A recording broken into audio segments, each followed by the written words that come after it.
Trying to get saved, that I am not the answer. No.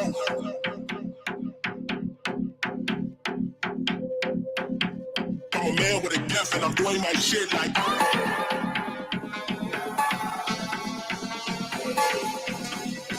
Trying to get saved, baby, I am not the answer. No.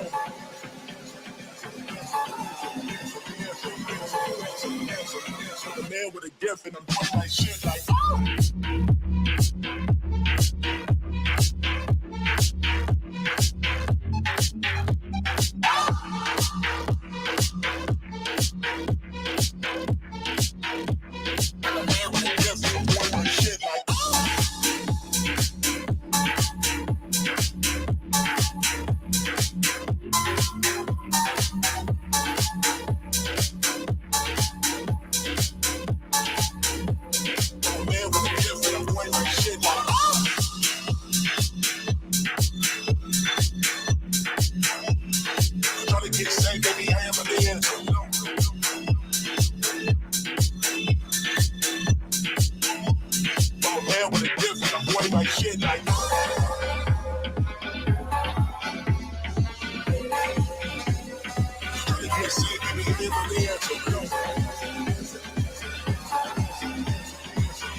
And I'm doing my shit like.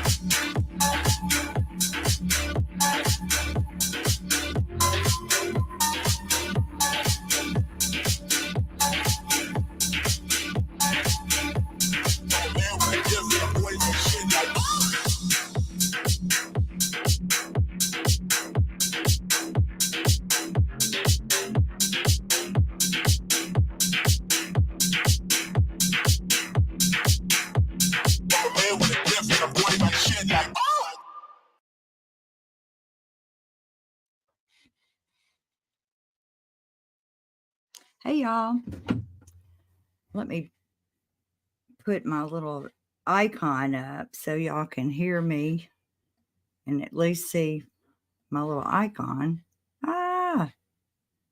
General, oh, there she is. There I am. Well, it's coming close, y'all. We've got the trial is going to be this time next month. We'll be all up in it, getting ready to do our thing. And I know everybody wants to know why and what the heck happened. We know this man is going to go to jail for the rest of his life, but I want to know what happened. And I told Krisha that I've been watching, going back and watching the Melanie Gibb and Melanie P videos, and they know they're bound to know more than they know. I don't know how their heads cannot let them, share what they know. But at any rate, we're going to go over as much as we can of that stuff, getting ready for the trial to come up, and we're going to cover it. We're going to cover it for the family and for the history. And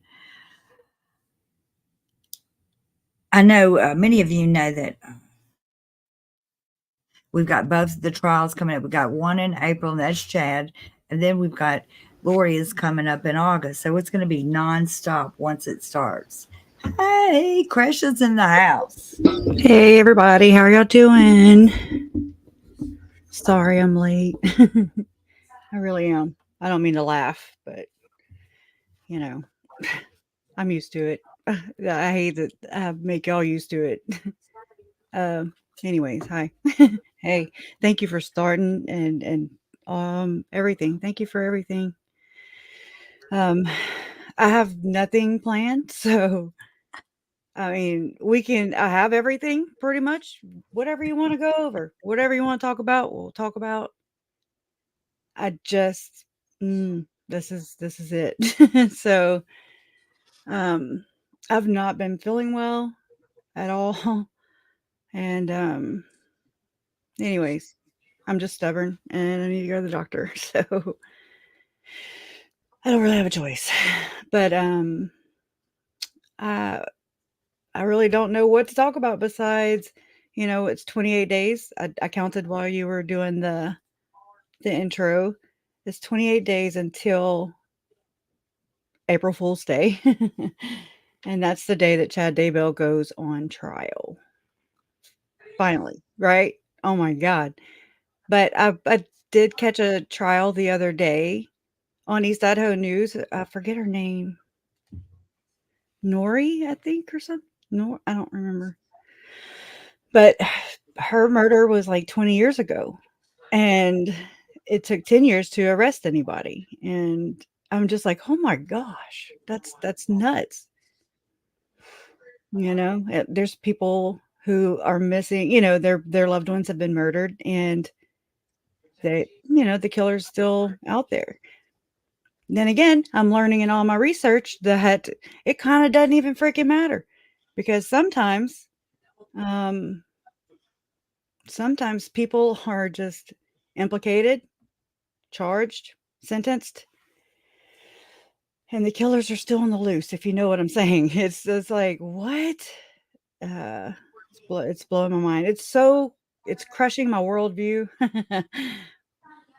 I'm just like, oh, okay, you taking that away too? I mean, haha. But I mean, I guess if you dig as deep as I do, I'm sure there's a lot of you who do. Um, I mean, I go where the info takes me, where the connections, the links, the associations and stuff, and it's just like, oh my God, it's just, ugh. So I really, I'm just reeling is what I'm really doing, reeling. Anyways, how are y'all? Just me. How are you? Nori Jones. That's her name. Thank you. Yes. I didn't get to finish watching it, or listening to it. But I mean, I just, I don't know, I caught it and it caught my attention and um just justice for all the victims who are out, who have been murdered, who have been silenced for good, and their families are left to carry the weight, the burden, the pain, the joy when there is joy, um through the all the tough times. It's a big heavy burden and nobody should ever have to deal with it, yet here we are. But hey DJ, hey Rhonda, hey Nightbot. I'm just kidding, joking. Hey Beach Bum, hey Angela. It's eye-opening, but there's so much good willing to stand up and say, no mo, no more, right? Gosh, I wonder if you're maxed out. I'm totally maxed out. And I mean, I've just become a prisoner to the research. Like I'm whole ass. I'm all in, and uh, it's not very convenient to just get up and go exercise or Wow. huh? Did you see Fancy Nancy says that Nate Eaton is supposed to be on Dr. Phil's tomorrow? Oh yeah, that's exactly why he's on. I can promise. Yeah. Hey Lori, how are you? Hey Trace. Who knew prisoners traveled around with bags? Oh yeah, we'll watch that if y'all want to. That was I'm gonna back out and let you show that. And okay. okay. Yeah, I'll go grab that real quick. Woo. Yeah. Sorry, I was checking my background. Because I moved a whole bunch of stuff and yeah, didn't finish. Share screen. Did I open it yet? Let me make sure.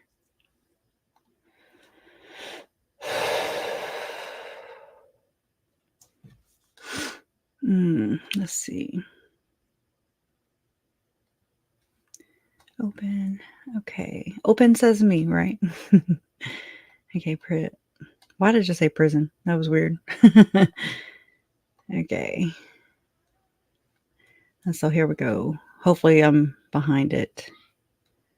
It's quiet and then it gets loud. So get ready for a burp. So this is when she was extradited in November 2023.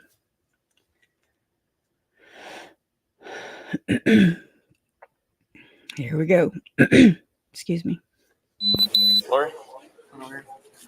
So remember, I kind of went over this with you. This is regarding your electronic items for your court documents. If you don't mind, we're going to be placing this into property as safekeeping, so you can release it to whoever you want to, legal, whatever. If you don't mind opening that, just so we can document what's inside. Okay. I just need my glasses. Absolutely.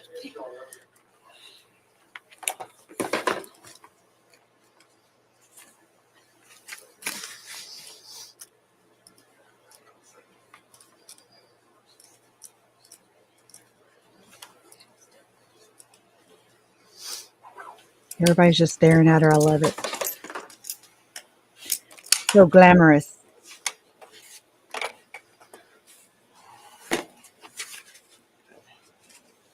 Nothing in the lid other than the foam. We have, looks like headphones, charging cable for the laptop. We have 2 hard drives with a connecting cable. Funny.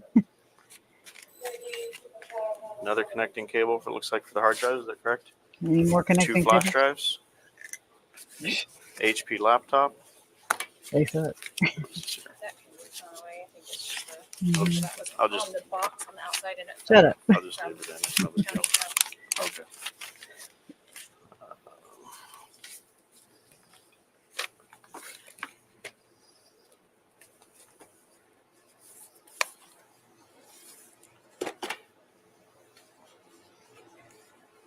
I wish you'd step out of line right here. Wow. So I forget And then you bulldozed. have some documents in here. These are notebooks. So you have another loose piece of paper. Look, her stuff's right there. 2, It was worth $1 million. 3, 4. Nothing else in there, correct? Okay. Hey, Amy.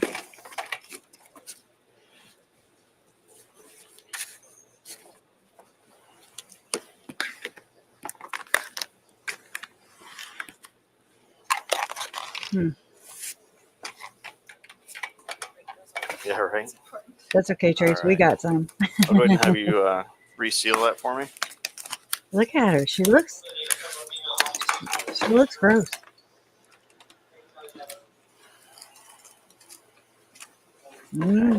This here is going to be your document. You can have your signature there. This is going to have the date, today's date, 11:30, because it's now after midnight. I That's have gonna to be get the pages the first. report number, your name, your booking number, incident number, and then who I am. Okay. I'll just go ahead and have you sign right there for me.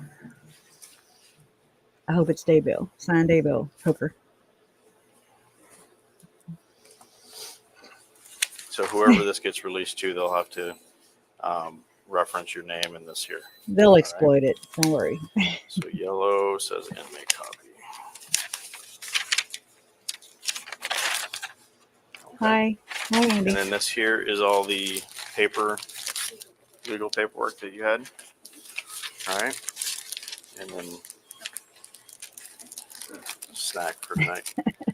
The broken glasses, they want me to put those in the property. That's So a good they'll one. go in there. Okay. I need both. They're different. I'd say, They just bring them right here. okay. Any questions? All right. Yeah, Good luck to you. it's worth $1 million. Oh, look how she looked at him. Let's go back. They just bring them right She did like a. Okay. Any questions? All right. Good luck to you. here. Thank you. Ew. No. You know what song goes through my mind? Crazy bitch. By Bug Terry. Just saying. Who's smiling now? Right? No, it was not worth it, honey. It was not worth it. I'm just saying. Tell all your friends. Okay, I gotta find my way back over there. Stop talking smack, right?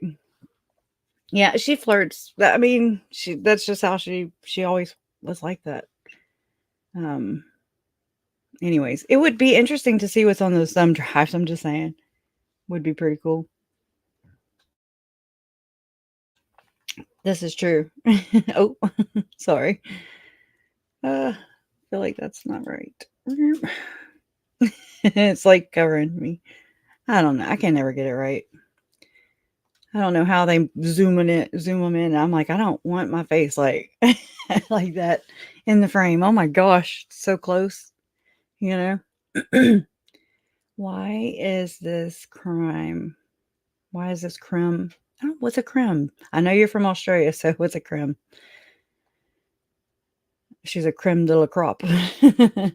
Oh, she was like, you know, ew, she's so extra.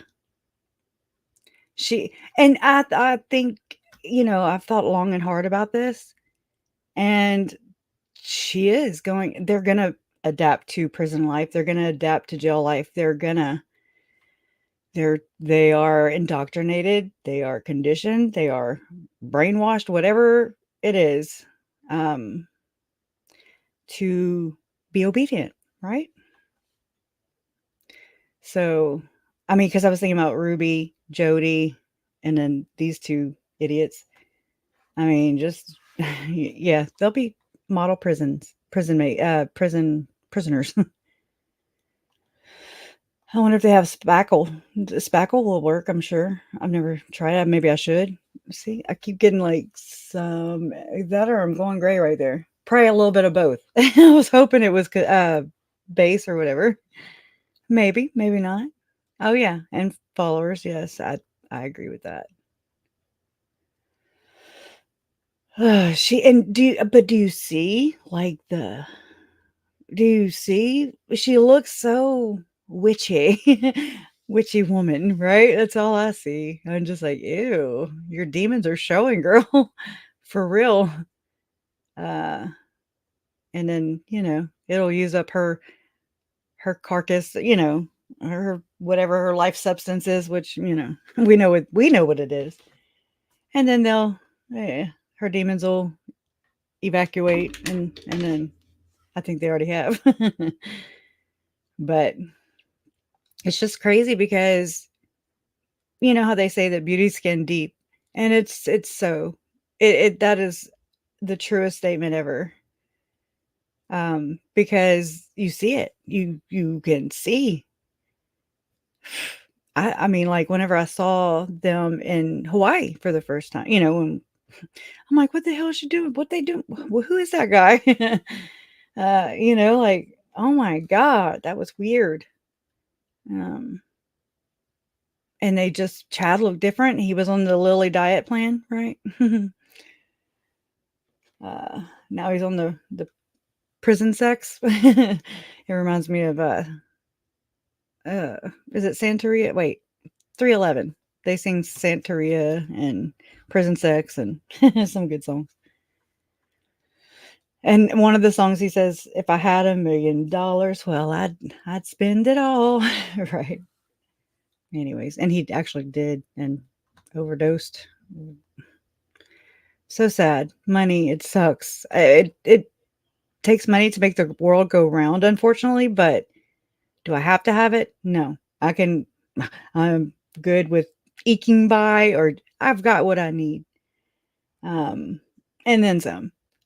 But anyways, it just money doesn't buy you love. It never has, never will. If I have it, it's cool. If I don't, it can get, you know what I mean? It can get stressful, but I can also very frugal. No lunch, right? Right. Maricopa County jails only provide 2 meals per day. Hmm. Oh, remember when her hair looked like ramen noodles? Y'all remember that? Oh, yeah. A lot of jails give tablets to make phone calls, eliminates fights over who gets to use the phones. Jason told me the other day that our state, Louisiana, is, and I mean the bill just, furthered or whatever. I don't know what to call it. I don't know political talk or legalese, but the bill to take away or do away with parole. I'm like, what the hell? Okay, my brother is actually in prison right now. Okay. Are you grandfathered in or what? What? Anyways, it's just like, I don't know. I'm just like, okay, and it's enough. um, Thank you. Thank you very much. Oh yeah, I meant to bring. I'll show it next time. I'll actually upload it, and that way I can show y'all a picture of it. I had some of a sketch pad of Tylee's, and it just has like her and Visaya's, her best friend Visaya, some of their drawings, just girls being girls, and it's got like a picture of a girl on it with blonde hair, so it's Tylee. Anyways, but I left it in my room, so I will. But I was gonna have to show it to you, like right here. And it had like 2016 bucket list, and I mean, I'm just like, oh God, crazy. Just how did we get here? I asked myself that a lot. How the hell did we get here? And then it's like there's no going back either, Oh, thank you, Katie. That's sweet. Thank you. Appreciate you. And all the links you send. You are tried and true, my friend. So I mean, I feel bad because I don't have anything for you guys. It's like I work on things. I do. I just nothing caught me. Nothing was like, oh, I have to share this or that. I've been like branching off into, I guess, the other side of the spectrum, which, and I mean, again, I orbit too, but I don't really understand all the, I guess, the ties, the connections, the who knows who. Although, I mean, I think it's interesting. It's something I have done with these people, in the cult of Chad and Lori, but not much beyond that, But when you find out who owns what and who owns who, who's scratching whose back all the time and things like that, it's like, it just, this isn't a good group of people. And I think, I forget who shared this with me the other day, and where, I don't even remember where, if it was here or on another live stream, maybe was, somebody else's live stream. But they said that Tim, and you could say Chad, you could say all the doomsdayers, the second comers, whatever you want to call them, apocalyptic, crazy idiots. They are accelerationist. Am I saying that right? Where's my thing? Where, or kind of like how John Dehlin says neo-fundamentalist. I just say neo-fundamental, right? They all welcome this idea, this way of thinking. And I mean, again, I can't help but look at their status, social status, how much, like clout they have, the friends they keep, the company they keep, right? And I just find it very interesting. And so I've been following Dana, who has Rotting Jewels is the name of her YouTube channel. It came up in my algorithm. It played automatically, and I've been right there with her ever since, and catching up on, you know, some of her older videos. But she's connecting the David Levitt and Michael Levitt, and the best friends was an Animal Humane Society or something like that, Utah. They own a lot of property in Florida. Oh, Florida. Who else owns a lot of property in Florida? Would it be their church? Oh, their church owns a lot of property in Florida, it turns out. Anyways, but it's all like, it's more this side of it, like Chad, Lori, Melanie Gibb, David Warwick, Tom Harrison, all Chad, you know what I mean? Like, you can say Ruby, you can say Jody. Jody was, according to Jesse, you know, wanted to usher in the second coming of Jesus Christ. Thought she was, and I mean, she still can. We all gonna usher it in, maybe. I don't know. It's not a big deal. It's not on my bucket list. Oh, it's not. Well, damn it. I'll have to change it. Not right now. I can't do it right now.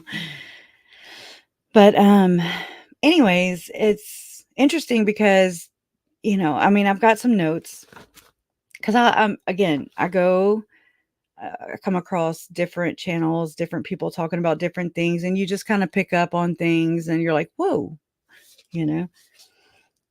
And so that's kind of what I'm going to be doing, I guess we can do. So,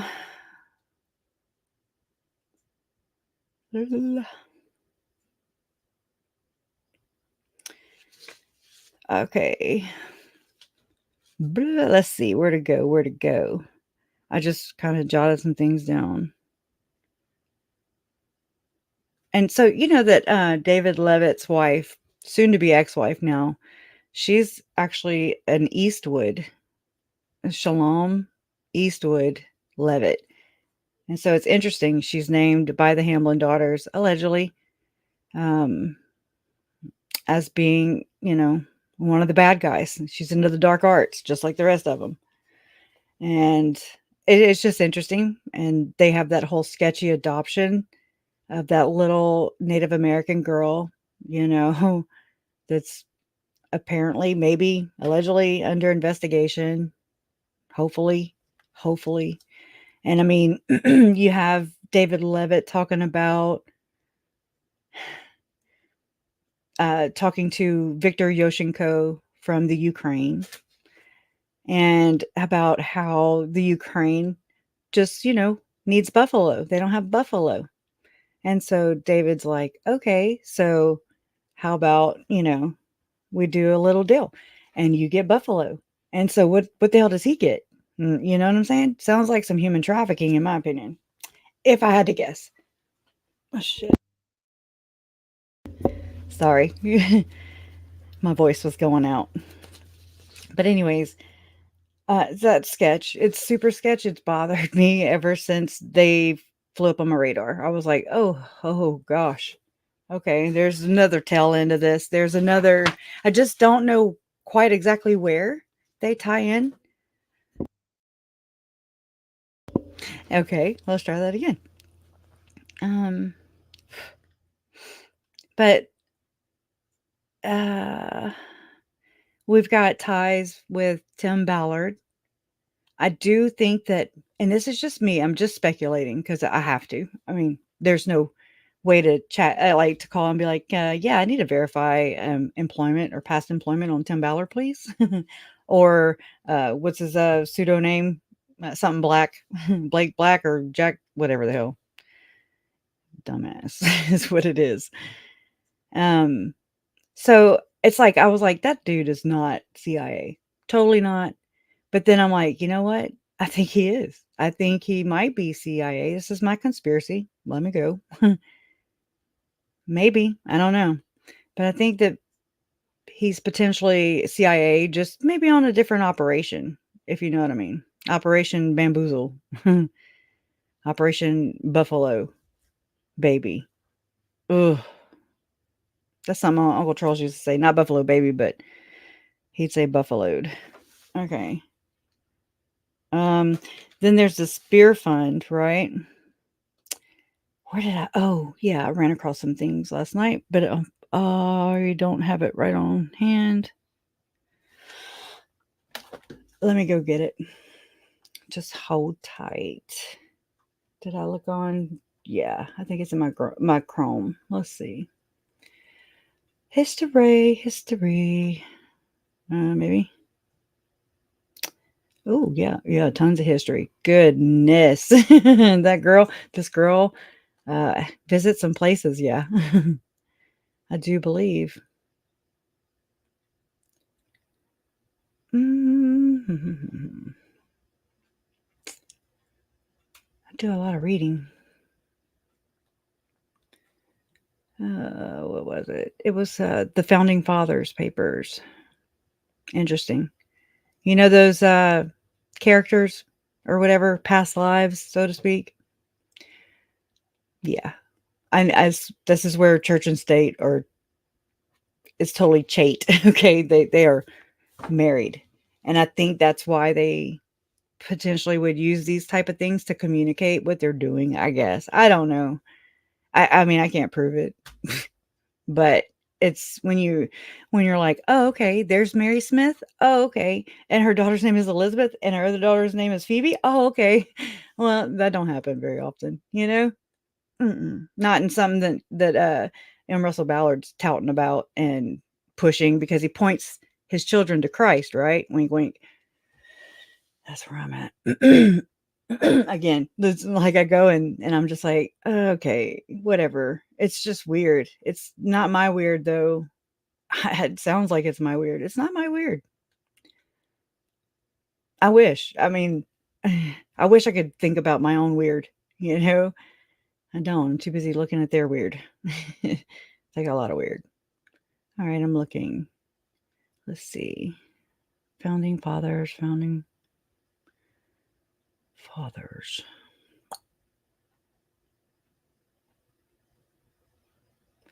Mm-hmm. I know I opened it in my Chrome. I know I did. Oh, I uploaded a couple to Canva. I did a markup. Okay. Let's see.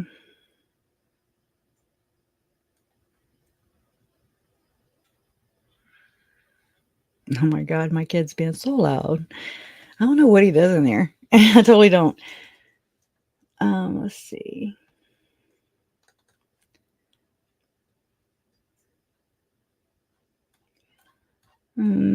Okay. I don't know where it's at. I mean, not right now, but so listening to Dana Rotting Jewels, she was, she's like, get this book, get that book. She recommends books. And so I did. I got David McGowan's book. And actually, I found a PDF of it. So I'll copy it. Let me go paste it into the chat. And that way you can just look at it. It's a safe link. I'm in it right now. It's a dog droid. You can upload it or whatever if you want to. But it's called PTK, or Program to Kill. And it's the politics of serial murder. And he's got a bunch of names. Hold on. Let me share. Share. Over here.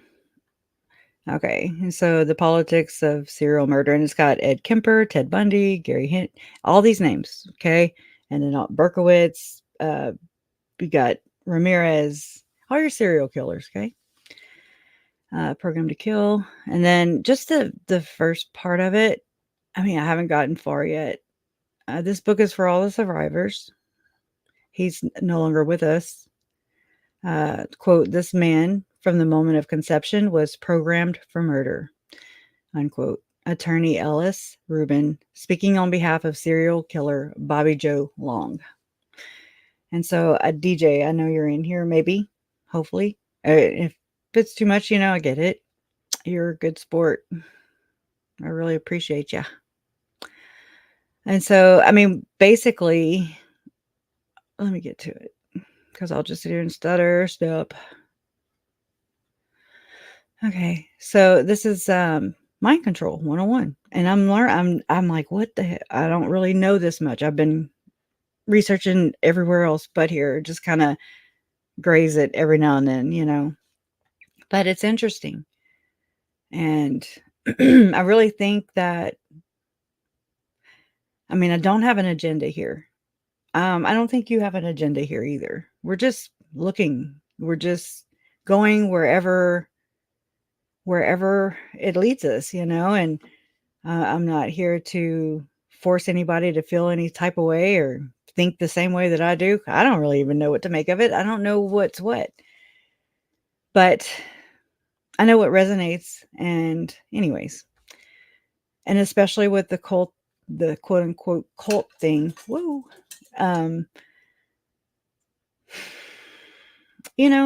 It's like this. Whenever your family, 3 members of your family was murdered, I just stuttered, sorry. And my mom was on their hit list. My mom is still on their hit list. I don't know. I don't know if they scratched her name out or if it's still Rhonda. I don't know. I don't know. And so we don't know. And I'm like, okay, well, yeah, Lori and Chad are in jail. However, shit's still been happening. So how's that? If you got the bad guys locked up, how is all the bad shit still happening? It's interesting because I even had a lady contact me a long time ago and a couple times throughout. I will not give her name because you can tell, I could tell that she was very,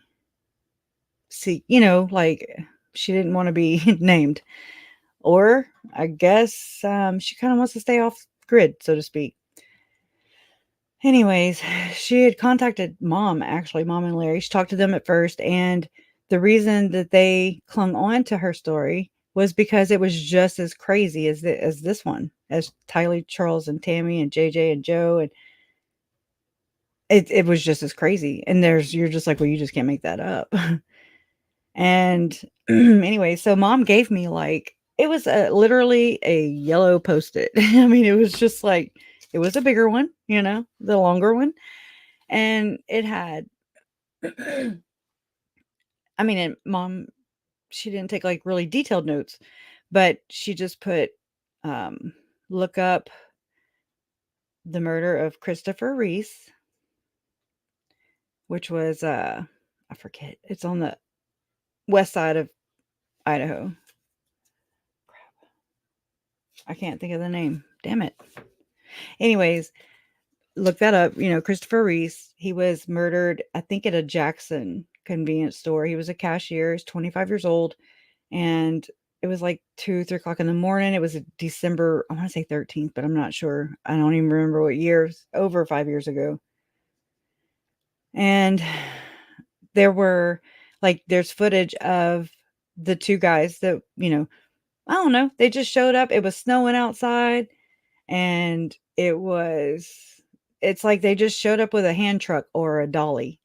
That's what we call them. But I mean, you don't just walk on the side on the highway, intersection or whatever in Idaho, snowing with a damn hand truck, aka dolly, to go and execution style, murder this guy, and then take the safe, take his car, only to find the car and the safe a couple miles down the road. Untouched, the safe was right there. And so anyways, it got me to, I don't know who those people are, but the other name on the list was Christopher Parrott and Christopher Parrott's son. And I was like, and something about, I mean, I know I have the note somewhere, but oh my God, and it was just she jotted down that they had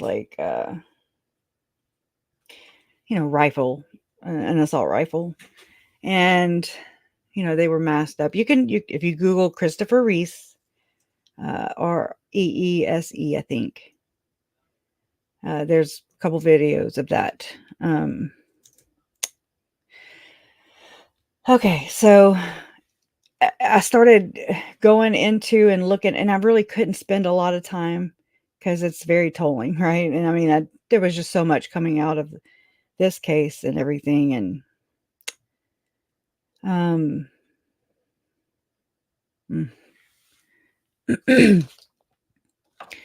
hold on. I'm having a hard time breathing. So I got so much to say, but having a hard time breathing.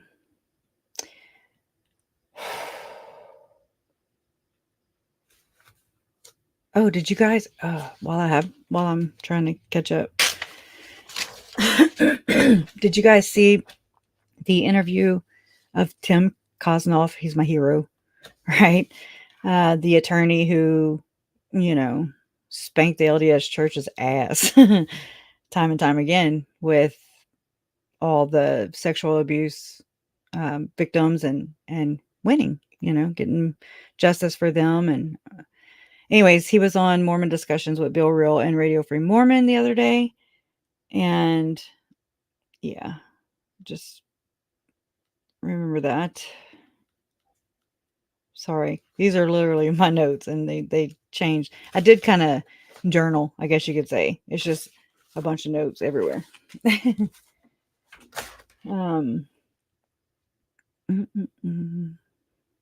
want to finish that story. But anyway, so it brought me to, I'm talking about Christopher Reese again. Sorry, y'all. It's overwhelming. So it brought me somehow to like researching into that. I looked into Gerald Behringer, which, I mean, there were a triple homicide. His wife, his living girlfriend, and her daughter, her 14-year-old daughter. It was so sad. It is so sad. Anyway, I think the dude's still on the run. So anyways, but all that to tell y'all about the lady who had contacted my parents. And anyway, so mom was like, here, contact this lady. And I was like, oh Lord. I mean, there were like 2 numbers. I didn't know how to get a hold of her, which one was what. And whenever we did talk, it was like Super Bowl Sunday, like 2 years ago. And we've texted a few times since, but it's like at that time, and still I get that way. I have not been on interviews and stuff. And I need somebody. I wish somebody would, not for the interview, for the interview, not to be glamorized or, I mean, I don't feel comfortable with that, but somebody to just ask me questions. I feel like I would do better, than just the things that pop up in my head. So, it would help in my healing process. I do believe, because I could unload some of this crap. It's heavy. But I remember, like, whenever Judge Boyce was deciding, the no cameras in the courtroom crap, and me, Mom, and Larry for sure, were pushing for cameras, because I was like, oh my God, they're going to just, you need transparency, right? And the lady had contacted me, and she was like, don't do it, and I was just like, what? I mean, I was kind of upset. Like, I want, I'm pushing for cameras in the courtroom, please. And she's like, you're, basically giving the killers what they want. And I'm like, killer, what? So I still really don't get it. And I was always so triggered, or not triggered, but whenever I do actually get to talk to somebody over the phone, right here on StreamYard, whatever, so much is just in here, and it needs to come out. It's, it's trapped, and it needs to come out, but in a, and where you can understand it. It's not just me rambling or whatever, kind of like I'm doing right now, but in a more easier to follow for you guys, or for whomever wants to know. Let me look her phone number up and see if it's in here, so I can just read the damn text. Okay, yeah. Okay.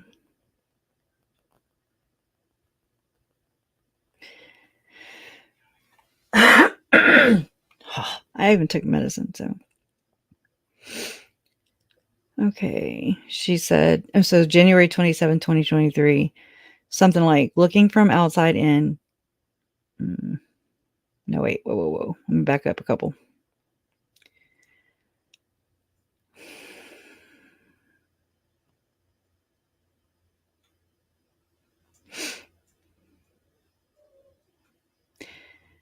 I mean, just it's like a riddle, because she's so cautious. And I understand that too. I do. She's got like, and I don't really remember, so don't quote me on this, but I want to say she lost 2 of her grandsons, 2 of her daughters, and her granddaughter was kidnapped and I guess returned. I don't know, somewhere in Idaho in the elite club. And anyways, so I'd love to know her story. Would love to. But it was basically, so it's like riddles, more riddles, right?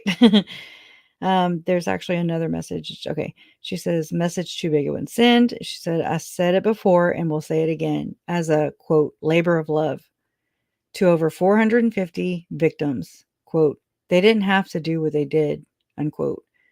None did anything to them. I don't know what that means. Opinion, she says. If had they taken care of this over 50 years ago, none would have gotten to your family. The trial is, quote, shenanigan, unquote. Everybody in their bizarre, quote unquote, character. Lori and Chad did not hurt your, quote unquote, children. The church is not your boogeyman. But considering your distance, it was easier to manipulate with their wealth and oppression. Those in blue were not your heroes. Oh, wow. Just exactly where my gut was going. Whew. Oh, crap. But easier to hide the crime under the guise of the powerful church. I haven't read this, so hindsight is 2020, right? Listening to the TV in the background. One of the lines in the sitcom, quote, you should see what they are doing in Idaho. They are killing people, unquote. That was worth a what? What did they just say? Oh my God. You and your family want justice for your loved ones. You want to see it. Actually, what you are witnessing and taking part in is the, quote, hate, deception, and trickery, unquote. Making a fool out of all. Using loved ones to wish and cause death on their own. We pay taxes, you and yours robbed of the lives that were given of God. Your own lives, never again.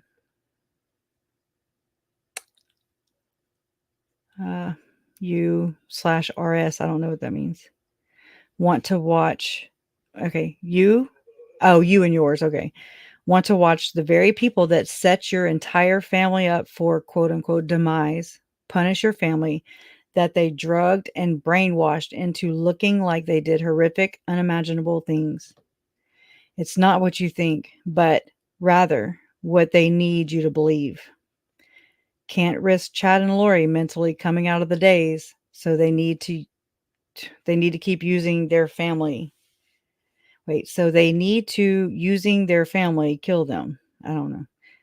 No need to watch that bullshit. And I was just like, oh my God, I get it now. Totally. And this was before the trial, Lori's trial.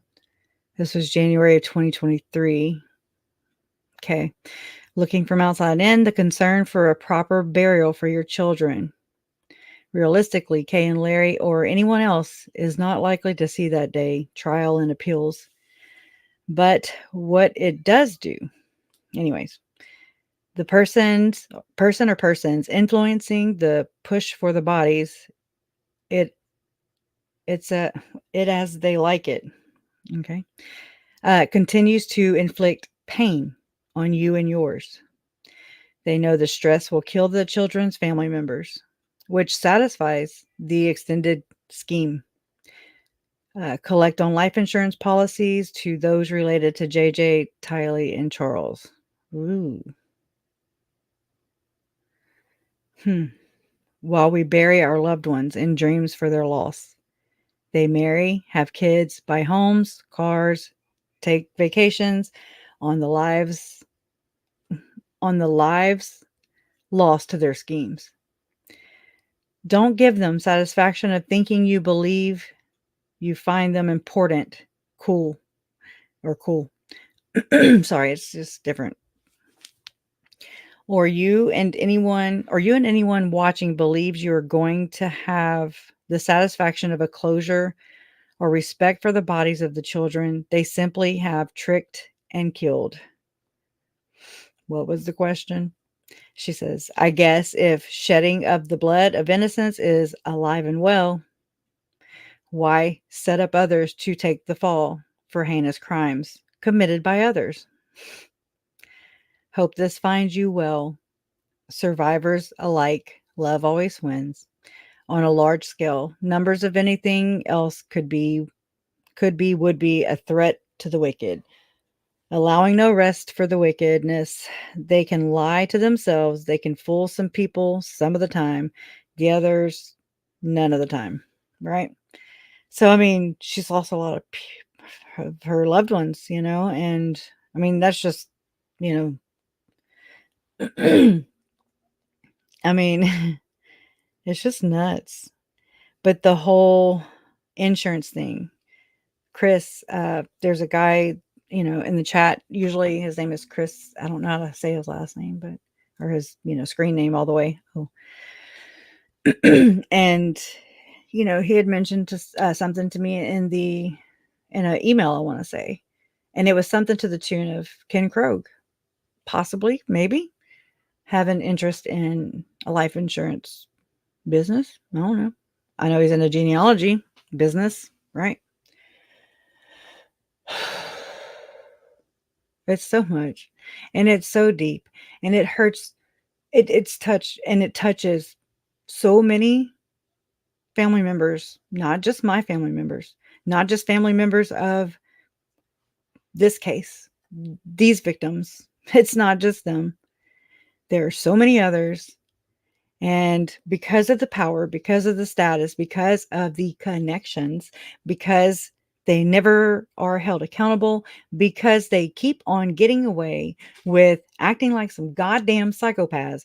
And they are, according to the Hamlin case, they are freaking torturing people. They are murdering people. They are skinning them professionally. Expert. They are instilling fear. They are running up on the Tammy Daybells with a gun just to scare her. Maybe. I think so. That only explains the monkey masks that I saw. The Halloween monkey masks. They were monkey masks.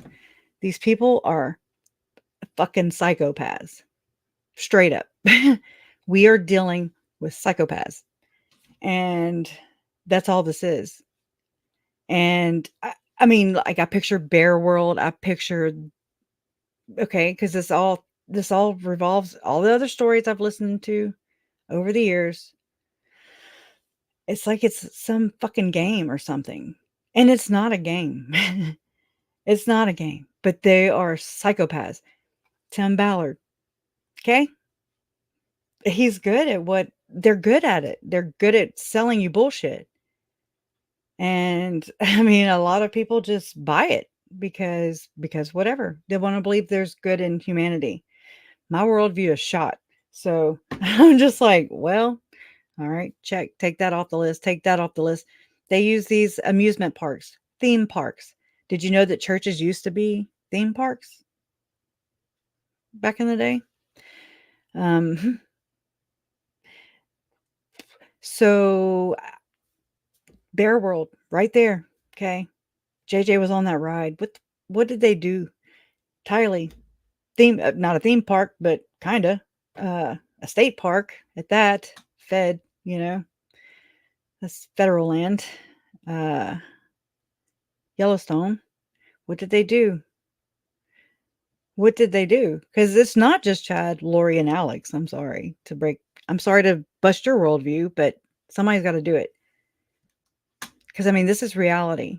And reality is they're not here. They can't tell us. I have to go outside of my comfort zone. I have to go in wackadoodle land where I'm just like, I can't believe I'm saying this. I can't believe I'm thinking. I can't believe I'm here. How did I get here? And it's like, I don't have an agenda. I just go wherever. I mean, this could have taken me to Dollywood. Okay. I'm just saying, I'm just being sarcastic. It could have taken me anywhere and it still could, whatever. Again, I don't try to nail anything down or force anything to fit. But when you're dealing with these like-minded psychopaths, okay, who, y'all, I mean, I don't care. It's taken a lot for me to just to come to terms a long time ago. I mean, and it's taken me a long time, and I don't feel comfortable even just saying it because it sounds so fucking crazy. But it is not my crazy. But it is what they experienced. They experienced the psychopaths. I cannot even I can't even imagine what fear was being driven into them because apparently they get off on that shit. They have orgies, whatever the hell they do. I don't know. I'm not them. But them, team other side, um, they lack empathy. They don't know what that is. They try to copy us. They try to be like us. They try to have empathy.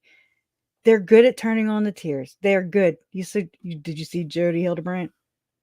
Did you see Tim Ballard? I mean, they go up to the pulpit, right? On their what are that fast and testimony meetings and stuff, and they just turn on the tears. And I'm not saying everybody. No, I'm talking about the psychopaths. Separate yourself from the psychopaths. And so they are among all of us. Okay. It's just like, I think I heard a number one day. It was like 30 million. Okay. There's a lot of psychopaths out there. But then you start thinking of like Casey Anthony. I mean, I don't really know everything, but I'm just kind of bringing some things. Casey Anthony and then the whole Disney World thing. Then this new girl, Soda, I think that's her name, Florida. Anyways, her stepdad or whatever worked at Disney World, and I don't know. I still don't really have a good grasp on it, but I mean, I got a pretty damn good idea. And I mean,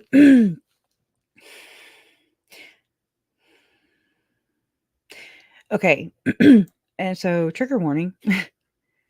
Some of the things that they do and that I do believe could have most likely, and I don't remember if it was in the details that we learned in the Frankie Hildebrandt shit. But this is a reoccurring theme. This reminds me of JJ in this sense because they're all about putting bags on kids' heads and holding them underwater. Mm-hmm. It scares them, right? I mean, just they scare them. They act fucking psycho around them. Can you imagine just being a kid and just everybody is just like wigging out? And I don't know.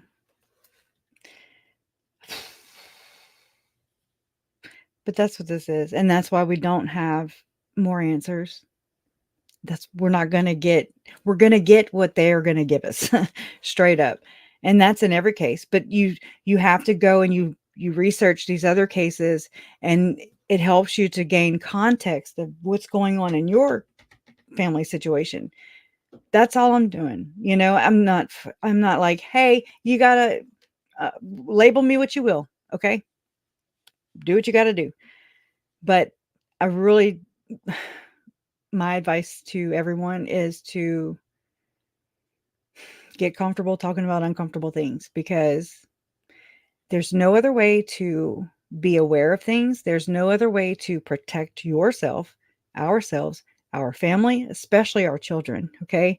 Because wherever they are is wherever the psychopaths go. That's where they hang out. And that's a problem, okay? There have been these weird murders. I watched the whole this video, and again, this has not been I've never been into true crime, okay? I'm into it now, up to my damn eyeballs. And so I know these other cases have been going on. I'm just now orbiting around to them in bits and pieces. Abby and Libby. Okay? That is this. That is the same psychopathic groups. Not in the same groups, but they're connected somewhere along the way. Just know that. And it's just a matter of time. It's just a matter of documents being, declassified. And then, you can be like, oh, okay, 30 years from now, There's a lot of like necromancy. There's a lot of weird shit. Again, I know the ending to this, and it wasn't a good ending. It was not like, hey, because I would have them here, we'd all be here talking to you.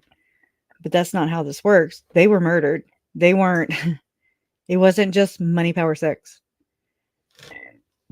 There is something, and I do believe that not everybody is an elite. You're like, well, how's Chad and Lori? Chad makes what, $2,000 a year,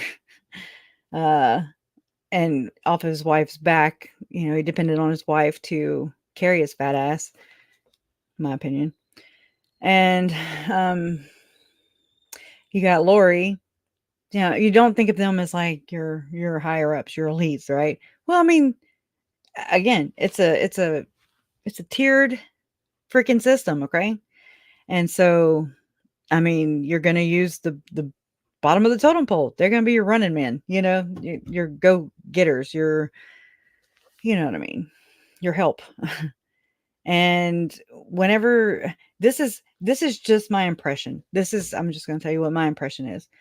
I see that these scriptures, any scriptures, I don't care what scriptures you want to use, Mormon scriptures, Jehovah's Witness scriptures, whatever scriptures everybody uses, the Holy Bible, whatever it is, they talk in scriptures. Glenn Beck, Tim Ballard, Lori. I live by the scriptures. Melanie Gibb with the Gadianton and your core horror and all this shit. They manipulate through the scriptures as well. So this is just my take. And I'm not saying, again, I will never excuse what Chad and Lori did. I'll never forgive them. I'm just here trying to figure it out so that just to get to the root of the problem. So that's the only way to, even try to address it.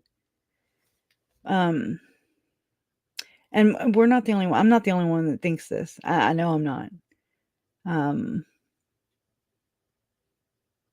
if I was, I just have to be okay with it. I'm not going to just conform to what everybody else surface level, that's why I don't get asked to go and do interviews, because I'd have to dumb it down. I don't mind dumbing it down. I can act like, oh yeah, and not be of any substance, just give you the run of the mill, family member of 3 murdered victims. Yeah, it sucks. It sucks. But I mean, what are you doing about it?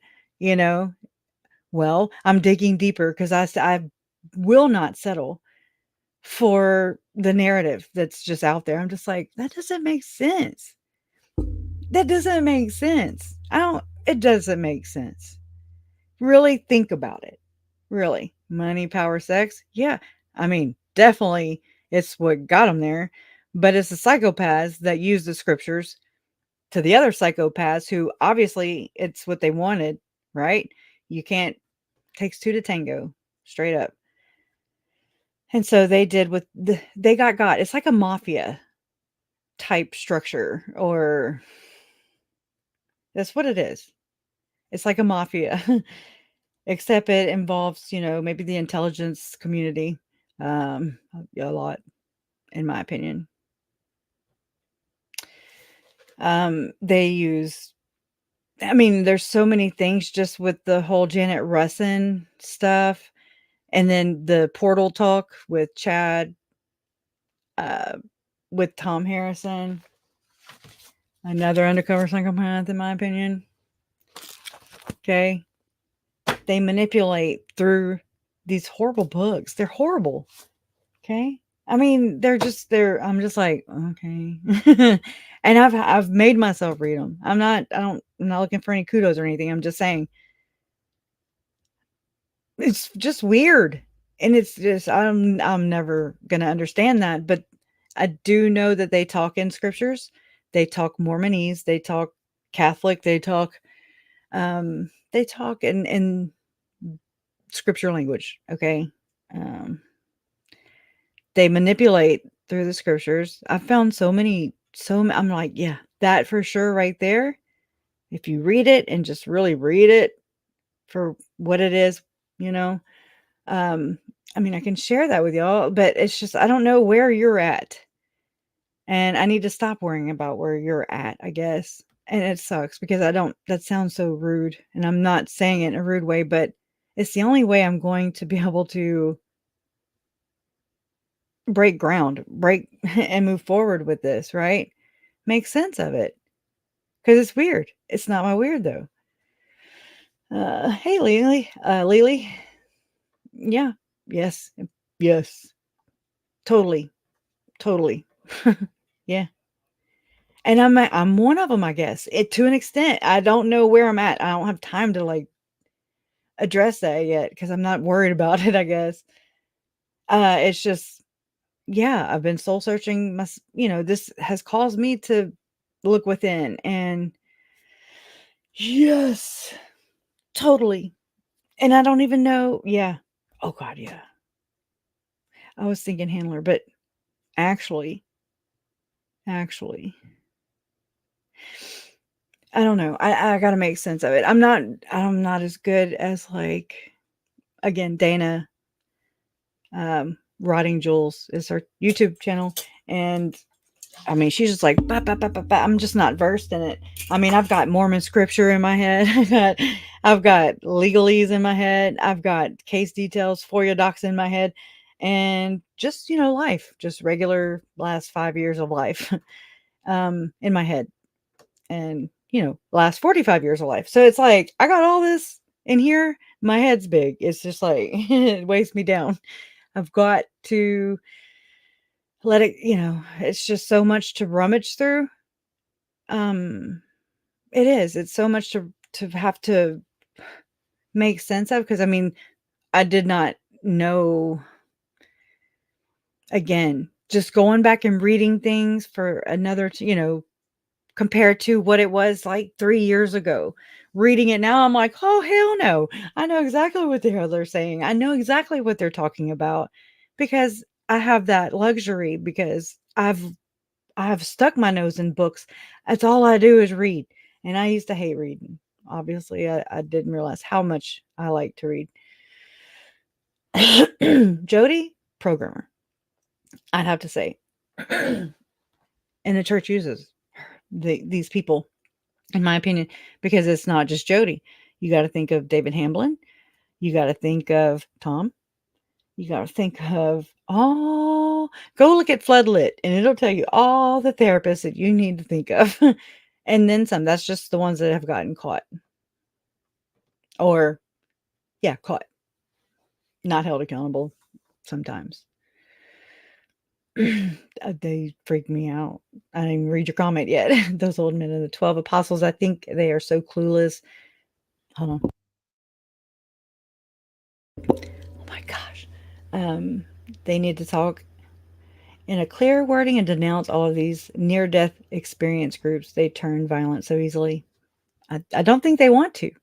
Obviously, that's where I'm at. I feel like, yes, I wish they would.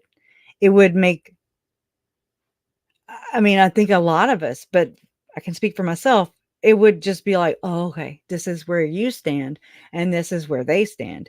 And so you're not allowing it. But I do think that the church is churches are using scriptures to dupe the sheep, so to speak, but who end up being wolves, so to speak. It's like a dupery. It's so crazy. When everybody was like, when Zalima came, and we don't know if Alex Cox really said, "I don't believe I'm the fall guy." We don't know. Zalima could have made that shit up. Okay, I don't trust any of them, but I mean, this is what is out there, and so take it as a grain of salt. Take it for a grain of salt. It's never about regions or LAU or law or laugh. Well, I don't know. Maybe it didn't finish or something. I know. I'm sorry for it too. It's terrible. It really is. But I think that I don't know. It makes me think of this horrible.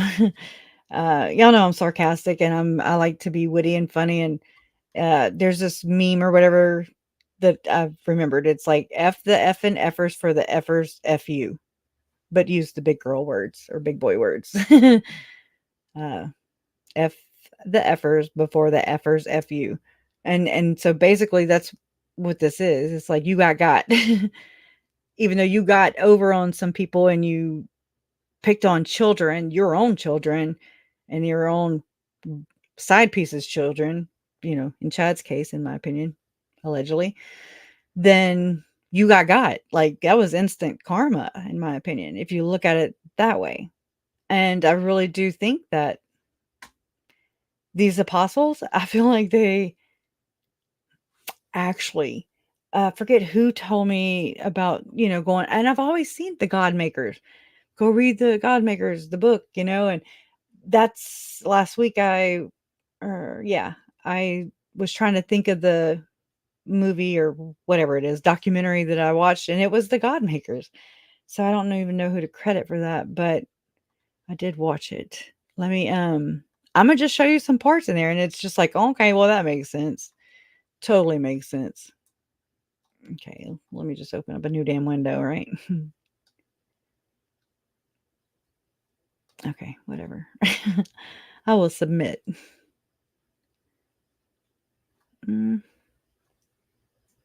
Okay. And it's called The God Makers.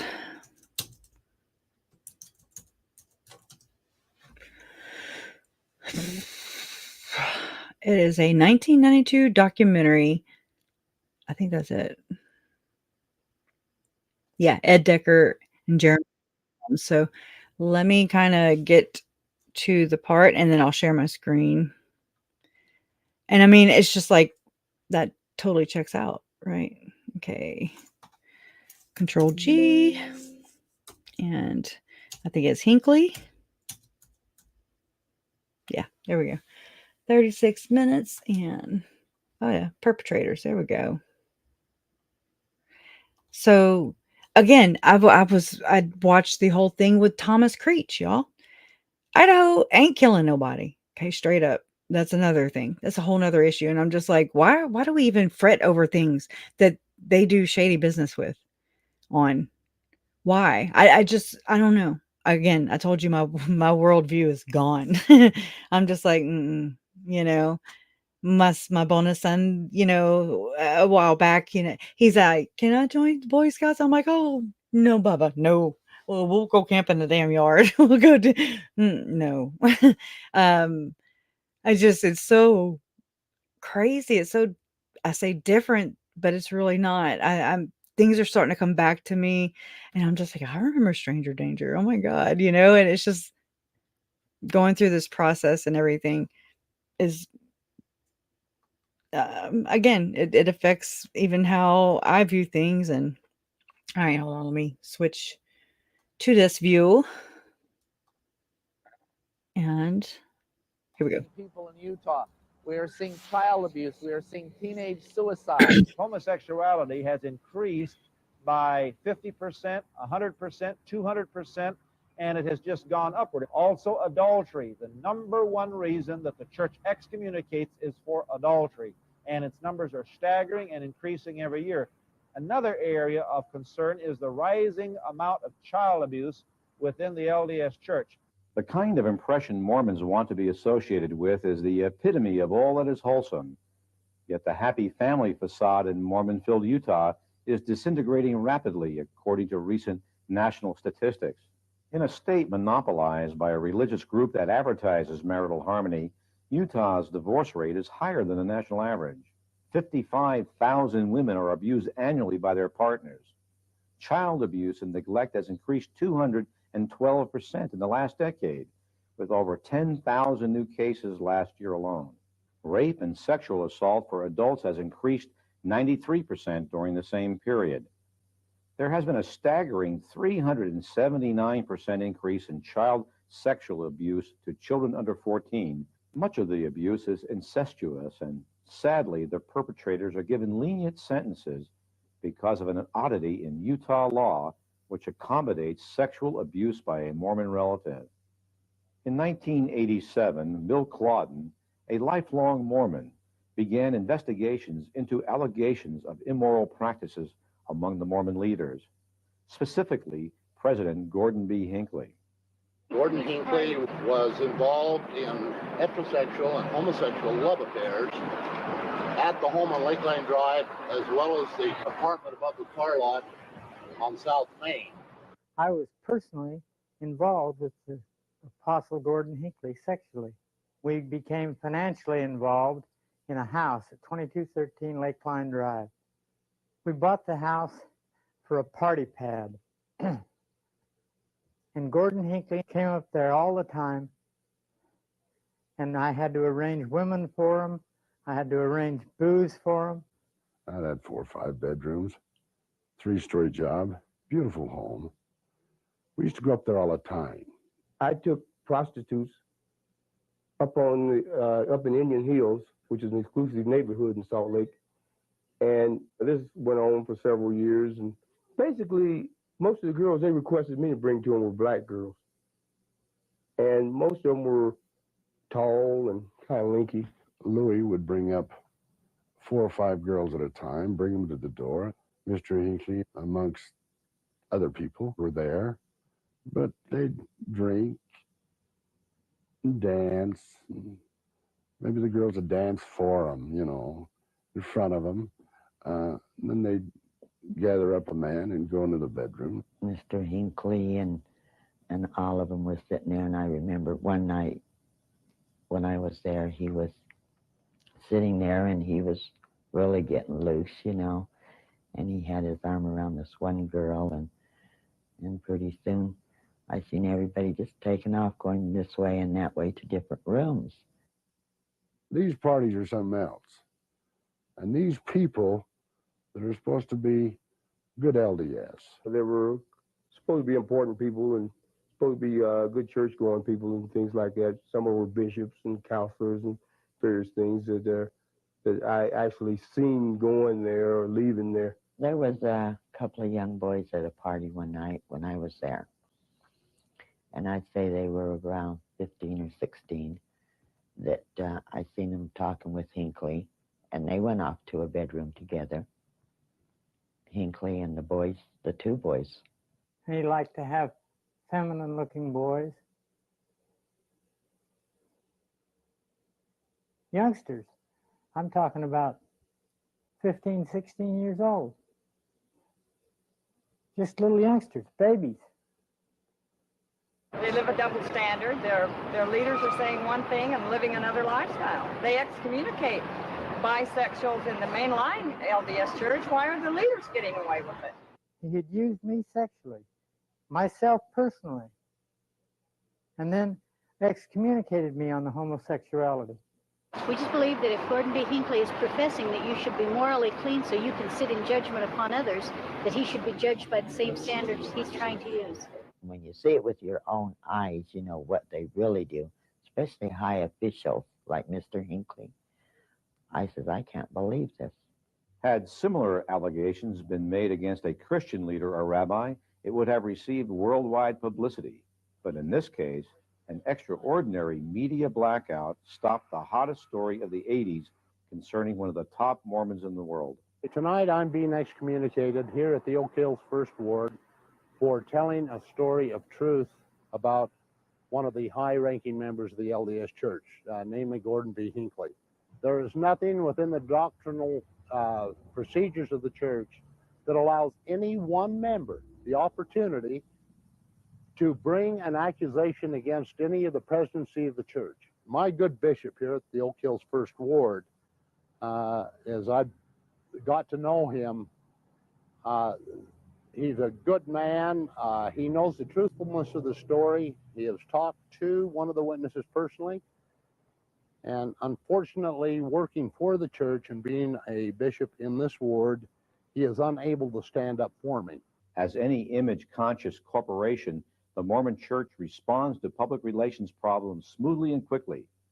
It commands an efficient and polished communications team to market Mormonism to the world. Key Mormons have been placed in powerful positions that have had the ability to control virtually all media programming. The radio station that dared to air an interview with Charles Van Dam was subsequently bought out within days, and the talk host who featured the story was fired.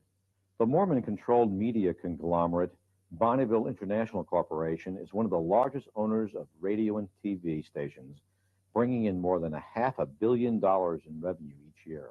The power of the LDS Church and media was confirmed during a 60 Minutes news expose on Mormonism. After labeling the story as slop. Y'all remember whenever that ABC4 Utah had posted an article? It was to do with Russell Brunson, who was present at the infamous 2019. I call it the whiteboard prophecy instead of the white horse prophecy because I think it's funny. I think it's funny. I make fun of them every chance I get. I make fun, and then I make a different joke the next time. I mean, it's just what I do because they are idiots. They're freaking psychopaths is what they are. Yeah, nearly 30 years ago. This has always been going on. I believe it's like the master dupe.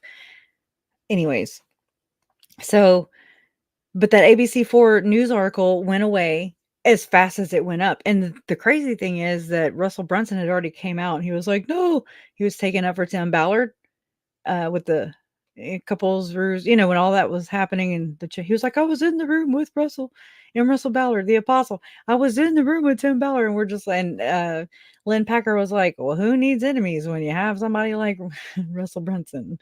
So anyways, it's interesting. They are very good at hiding it too, Squeaky Will. So very good at hiding it because, again, I knew nothing about it either. You were raised in Texas. I was right here in Louisiana. I still am. The Baptists and the Dallas Cowboys. You'd better believe in both. I did wear a cowboy shirt once. But anyways. But yeah, you don't know until you peel back the first layer. You peel back that first layer and you're like, oh my God. And it just gets hairier and hairier and scarier until you're like, you know what? This pisses me off because my family believed in and paid basically to be murdered. Okay. They got paid to be killed. They believed in something that never believed in them. And that is just another betrayal on their behalf, on humanity, in my opinion. And it's clear through evidence, through case after case after case of child abuse. And basically, we're kind of conditioned and everything to just look at the next case. We look at it at a case by case basis. And if you just kind of back away from that and you look at it in the totality of it all, it is disgusting. And it is not, it's not an oversight. It's not, it's a freaking epidemic. It's freaking gross. And it's very apparent to me. It's very apparent that churches, not just this one, institutions, big corporations, right? This is what they do. Okay. They prey on our kids. And until we get, it's like, I remember thinking And I mean, this is when I first met Jen. So this is back in 2020. God, here goes my lip gloss again. It does this drying up thing right about this time. But when I met Jen, and I remember telling her, because I didn't know, again, I felt like I was a little baby with a pacifier in my mouth, and I was just able, like Maggie on The Simpsons, and I was like, just pointing. I could only point at the things because I didn't know the words. I couldn't articulate it, and at that time, I really couldn't connect it. I was just like, I don't know who a bishopric, what, I don't even know what that is. But you learn, you live and you learn, and then you know better, because I can see right through that now. Bullshit. I bullshit. And I mean, and it's at the cost of who? It's at the cost of what? Who? It's their blood that was spilled, and it's victims just like them and other all around the world for who knows how long. Probably since the inception of time, okay? And I don't know. I don't know. Um, I just know what I see. I study these people hard. It's very dark. They practice the dark arts. They are master manipulators. They are psychopathic. They are wolves in sheep clothing, and they are preying upon us. They are exploiting every single facet of our lives, but only if we let them. They only have power that we give them. If we It's just like on any of these social media platforms where, somebody, I remember whenever Zav Girl, that thing happened, you have the power by unsubscribing. You have the power, and it's in numbers. Okay. I've come to learn this. We have power in numbers. I'm a peon. Okay. I'm nothing but a little blip. And that's okay. I'm not by myself. I'm not alone. We're all in this together. And so we take our power, we take that away, because that is where we have a say so. It's like a vote. You take away that subscriber. You don't pay tithing to that church anymore.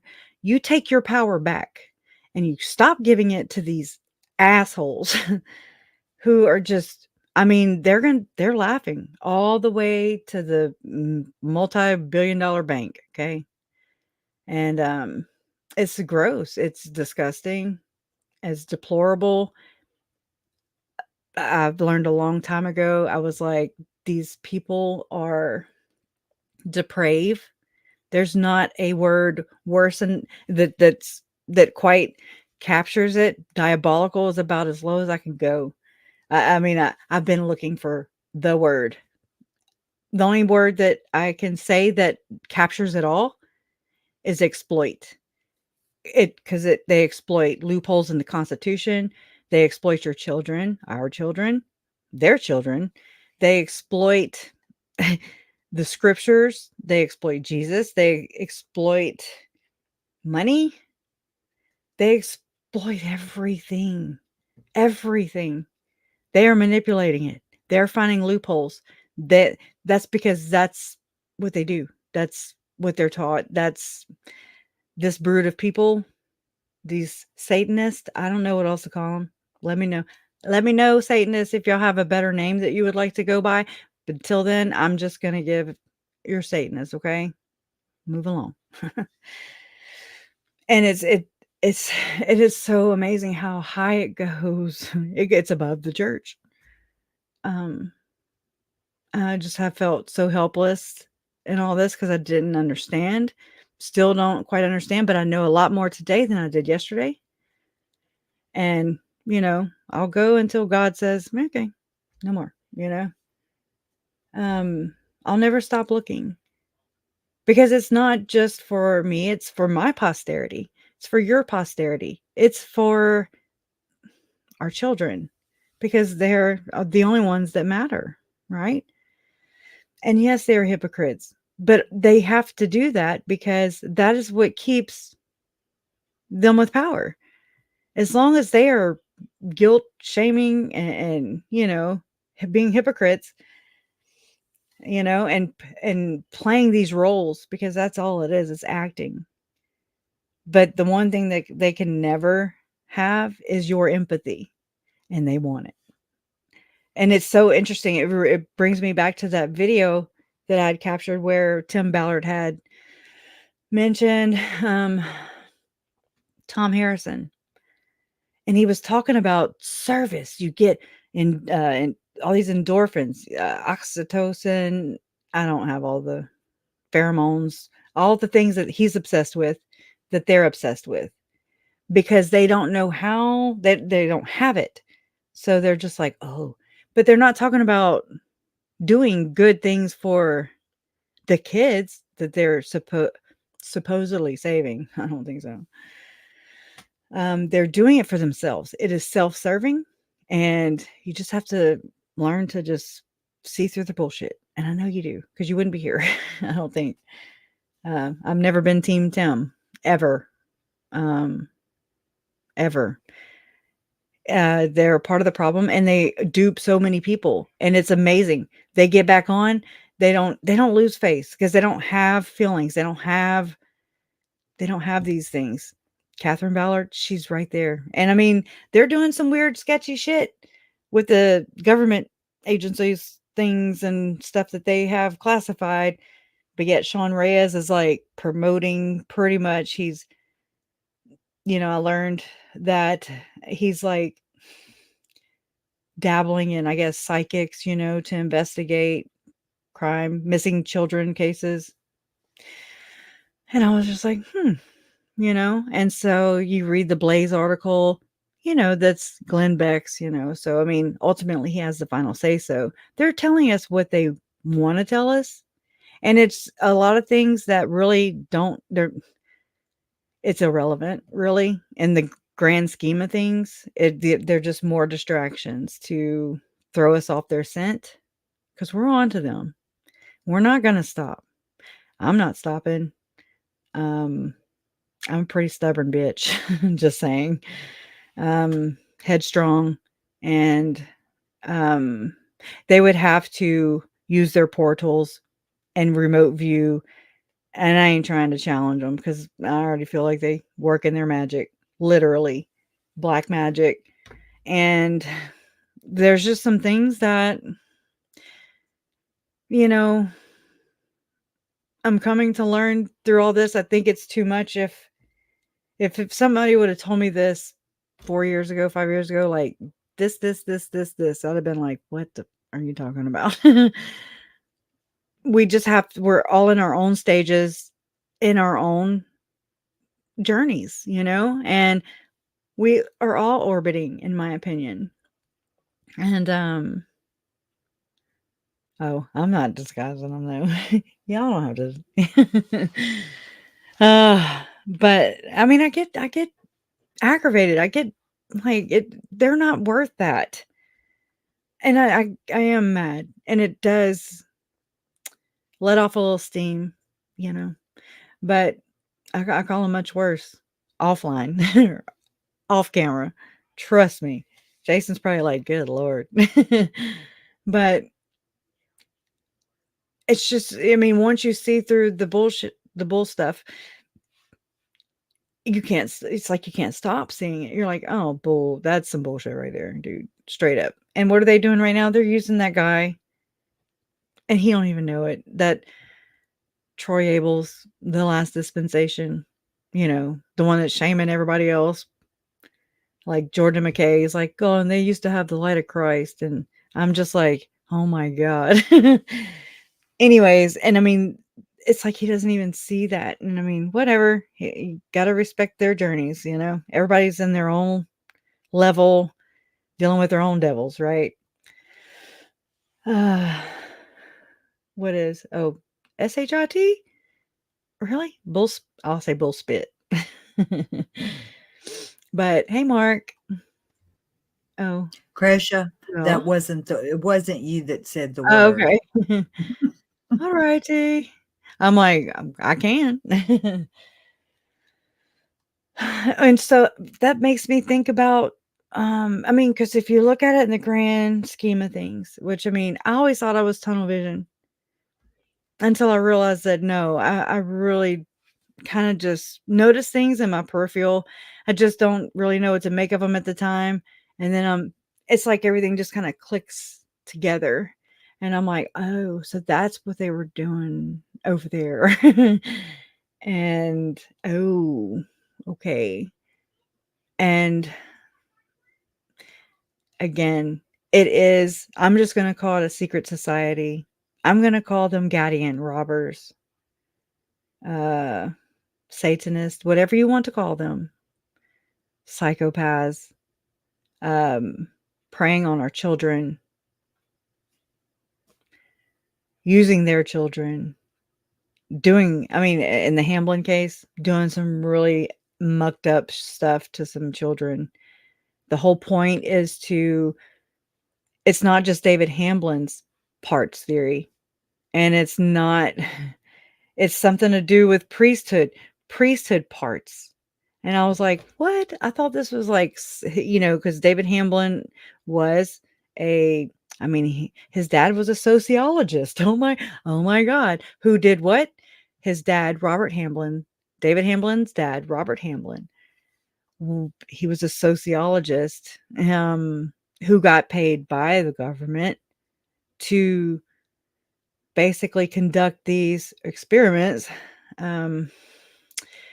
Low income families who needed the money, right? That's exploiting, right?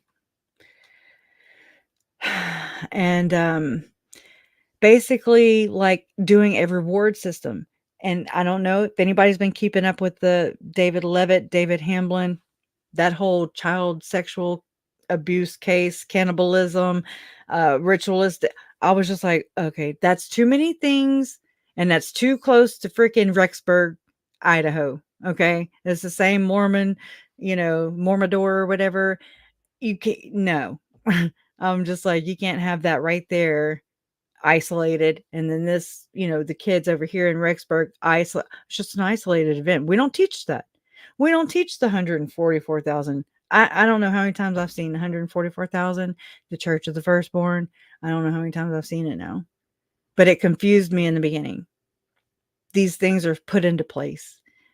They work. They've worked for millennia, so to speak, and not anymore. Because I'm on to them, and there's so many more that are on to them. And so now it's like, how do we talk about these things so that other people in their own journeys, how do we talk to people and talk about these things so that, yes, it's weird, but it's not our weird. It's not your weird. It's their weird. And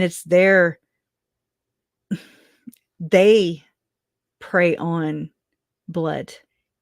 They are, in my opinion, just saying, I told you, I heard a number, 30 million-ish in the world. And I don't know how you check that. Are you a Satanist? I don't know how that, anyways, I don't know it. I'm just repeating what, hearsay. Take it for what you will. Not asking you to, you don't have to believe. Don't believe me. Don't believe me. Do your own research. Do your own research. You're in your journey. I respect your journey. And I appreciate you for respecting mine. Again, I think we all hold a piece of this, so to speak, and we do. There's things that there's people that I study. There's people that you study, or that you're very knowledgeable about. I'm very knowledgeable about. And it's like, we have these meetings via StreamYard, via YouTube, via Facebook, and we get to meet up every now and then and share what we've learned, share what we know, tie some things together, make some sense out of the nonsensical, right? I don't think it ever was made to make sense. That's why it works. It's brilliant. Think about it. It's in plain sight. They're in plain sight and parading around, and it's right there. Look at the Salt Lake Temple with all the damn pentagrams. No wonder I had a freaking panic attack when I went there, I was like, I just can't breathe over here. And, it's not just because the air's thin. It's just like, I'm sensitive to these things. I don't know how to explain it. I just know that when I got away from it, the temple, I felt about a lot better. Okay. Oh, okay. You need to talk to, you need to, I'm just telling you, Huggy Bear, who I'm think that you need to talk to our DJ Norman.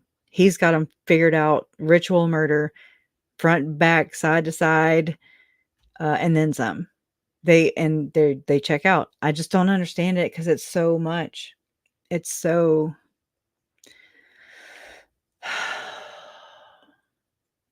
It's a lot. And again, we all hold pieces to this. It's crazy, but it ain't ours. I thought I was, I've done some crazy things. I thought, nope. I'm chill. I'm pretty chill. All right. Let me play a little bit more of this. Sloppy journalism, the Mormons forced a rare apology from 60 Minutes and the dismissal of the producer of the segment. Mormons in political office have been able to pressure Hollywood not to produce films that portray Mormonism in a negative way. Unless they're snuff films. Recently, a $20 million miniseries based on the book The Mormon Murders was kept off the air because it would have revealed the conspiratorial power of the Mormon Church in the Hoffman murder case. I'm especially concerned with the And amount all of the other influence ones. they have over the media. The people who really control our country are those in control of the media. The Mormon Church owns not only a number of radio and television stations not only in Salt Lake City, but in Idaho, in Washington State, in Los Angeles, in Dallas, in Kansas City. And not only do they own a number of these radio stations and cable companies, but companies that they also own in turn own others of these. When the church wants to get airtime in Brazil or somewhere else, all they need to do is to go and ask the government people, we would like to present a half-hour program on the family and on increasing patriotism, and right away they'll get airtime.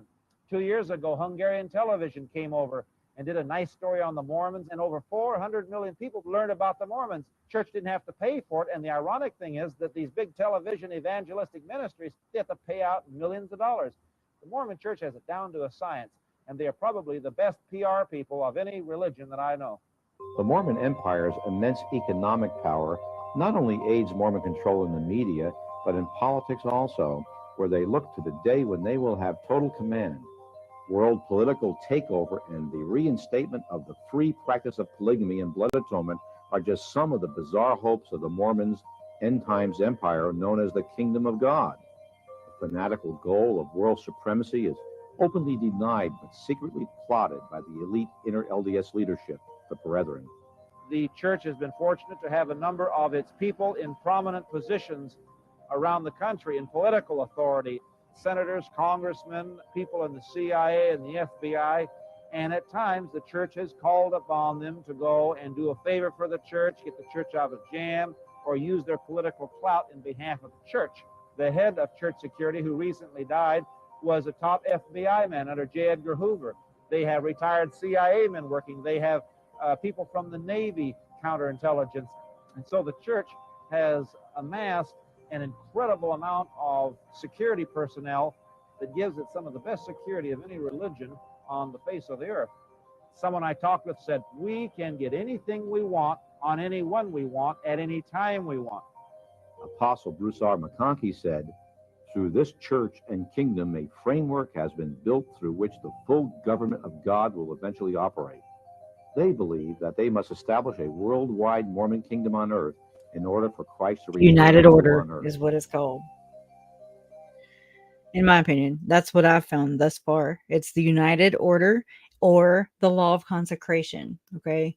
And so that is one way that I've seen it manipulate, in my opinion. I'm like, oh, that's what that is. Okay. It's not mine. Again, I'm not here bashing. I don't know how else to. I think I'm rather nice because they have not taken a breath in almost 5 years. 5 years. I think that's enough. I mean, what a trade, right? And so, again, I'm not going to defend myself on that. I'm firm. I think I've been very gracious. I think I've been very quiet till I can, find my own way without anybody else telling me what they think the church is, what they think this is, what their narrative is. That's not truth for me, and I'm looking for truth for them, all of them, because these institutions, not just this church either. This was my introduction into the Book of Mormon, actually, and I was a fresh, clean slate. I didn't really adhere. I don't know scriptures, any scriptures. There's a couple times when I'm just like, oh, okay, open the Bible, and I'd just be like, okay, I don't know what to make of that. And I mean, whatever. It's not. It's just my way. I don't know. I can't tell you another experience besides mine.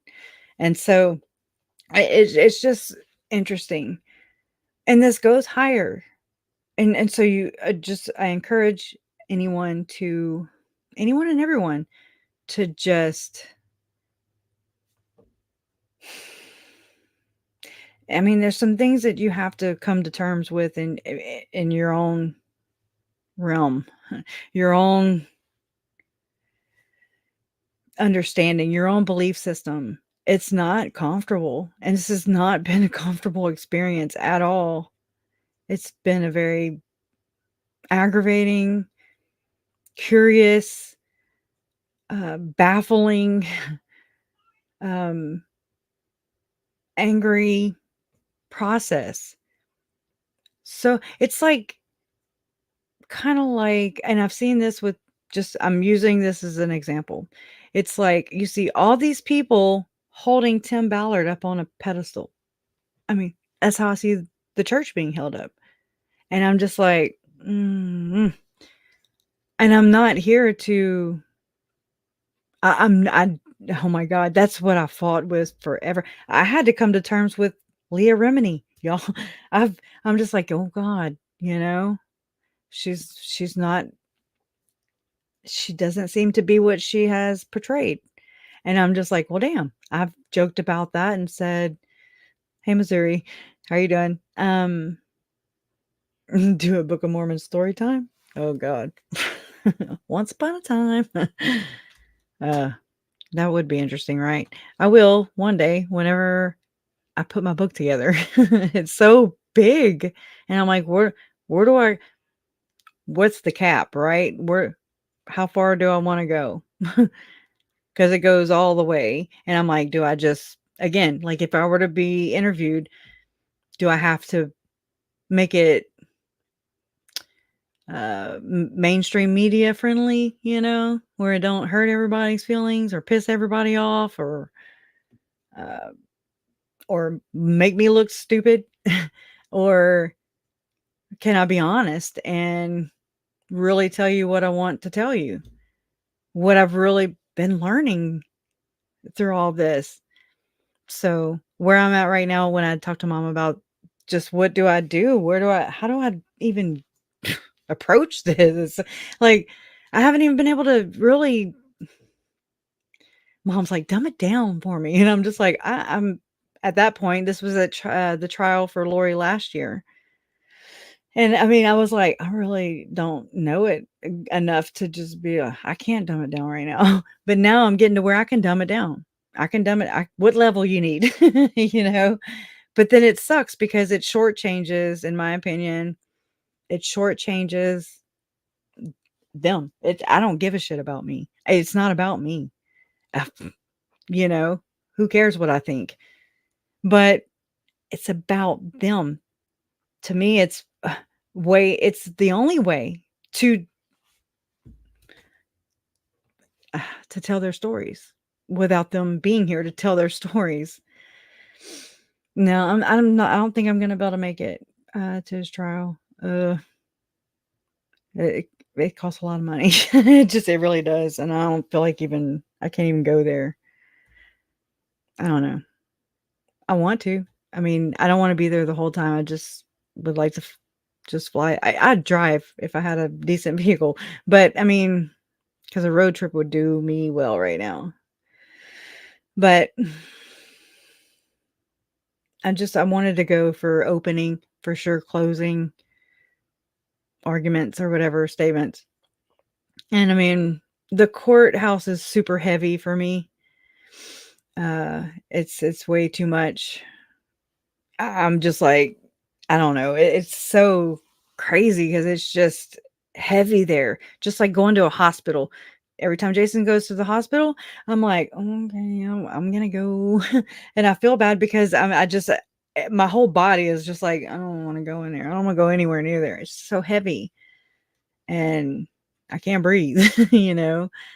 And then we have Lori's trial in Arizona. I can't wait to go. I mean, I want to go. And I don't have it like that. I'm poor. I'm straight up poor.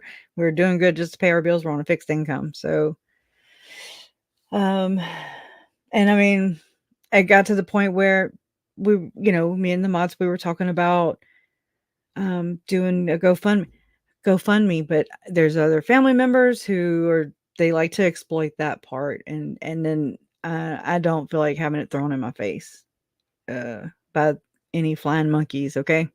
I just don't have it like that. And I'm just being honest. It's like, anyways, I don't, and that's a real tricky part. Exploitation.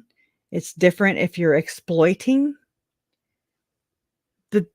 Do you know how many people exploit my family? And I'm just like, I mean, I'm not here for the dollars, it's not like ching. It's just like, I don't know. It's a very tricky situation, and I really don't know how to handle it, and I don't have a lot of time to designate to handling it. So I would just rather be like, no, thank you, and stream it here, with you guys. Anybody who wants to join, we're gonna be sharing it live because Chad's trial is going to be live streamed. It's it's what we have. So, and then maybe things will change. It's like whenever we have super chats or whatever. Okay. Yes, my channel is monetized. Okay. I think I've made it over the thousands 2 times out of over 12 months, and I'm just like, okay. I mean, it helps. It helps so much. You know, it pays my subscriptions, where I'm not like, oh crap, yeah, we'll have to cut that one off, or, it is what it is. When I started this out, I was able to draw unemployment because of the pandemic and everything. It was perfect timing. I was like, oh hell, oh my God, I can't imagine having to be at work right now, and because I wouldn't be there mentally.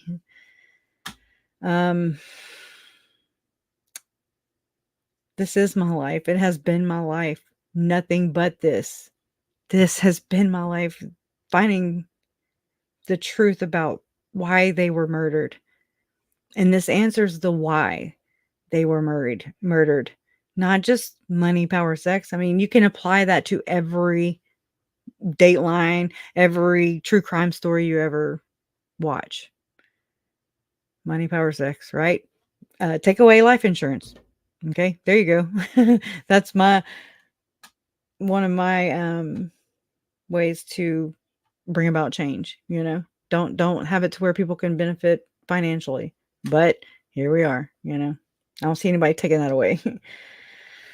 And then I've seen even just what's happened with the life insurance money, and I'm just like, oh, this is gross. Like, I don't want nothing to do with no damn money. I'm good. I just want to make it. I just want to maintain. That's all. I didn't, I don't want to be in the red every damn month. I think that's negative. I don't want to be negative every month. I'm negative now. I mean, as soon as it goes in there, it's like, okay. But every little bit does help. And I mean, all I've been able to do is I don't know. I don't expect anything. I don't expect anything. The fact that you guys show up, that you are here time and time again, that you contribute to this community with your comments. You guys are smart. I'm serious. It's like y'all have provided. I feel like I owe you money, and if I could, I would. And if there's any way that I can help, please let me know. Let us know. I mean, I'll do whatever I can. I mean, I don't know. It's just such an overwhelming feeling because I've always been one, and I am one who likes to help everybody. You know what I mean? And so when it comes back to me, I don't really know how to handle it because I don't like asking. I'm not like, I don't know. I'll just sit here and not say a damn word. Because it doesn't make me or break me, you know, it don't stop me. And I don't know, just a lot, you know, like mainly what I've been dealing with is what am I doing here? Am I, you know, I don't know. It's so much. It really is. It is just so much. And I mean,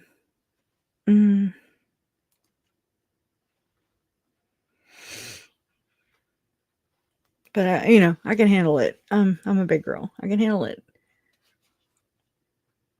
I'm trying to be the aunt that I was never able to be to JJ. I'm trying to be the step cousin that I was never really able to be for Tylee, and the niece that, you know, I mean, I wasn't very close, didn't live close to my uncle. I feel so close to them post death, you know, after death. And, you know, it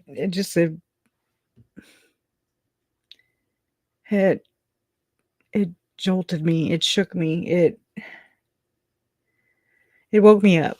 And anyways, and this is just part of my healing. This is part of the process, whatever that process is. I don't know where this goes. It really sucks where it is going, though. I'll tell you that. I don't know what I'm doing. I did watch the Imagination podcast the other day, and I don't remember the girl's name, but she's somebody who, it says something like neurodivergent. Oh my God, my nose itches. Every time I come on here, it does. Hold on just one second, and then I'm gonna show you this a little bit because I mean it just made me think about JJ and his abilities, so to speak. And I mean it just it made some sense. And I don't know.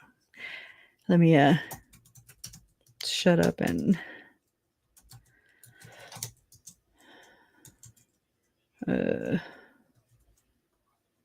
divergent, neurodivergent. Oh, not debt. NT. Okay.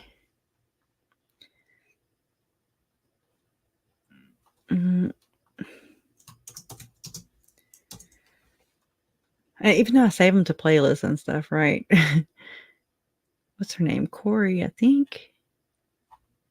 Where is she at? Let me just hold on. Hold, please.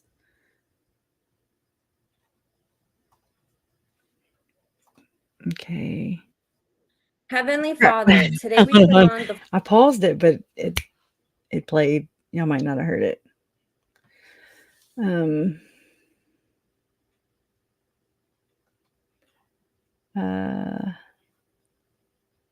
Should be like one of the later ones. So let me go to her page.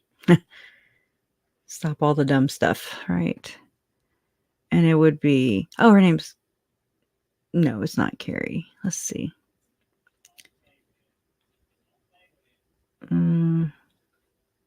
Okay, here it is. Casey. Casey's her name. All right, so let me share real quick. Please go subscribe to this podcast. I mean, she does amazing work.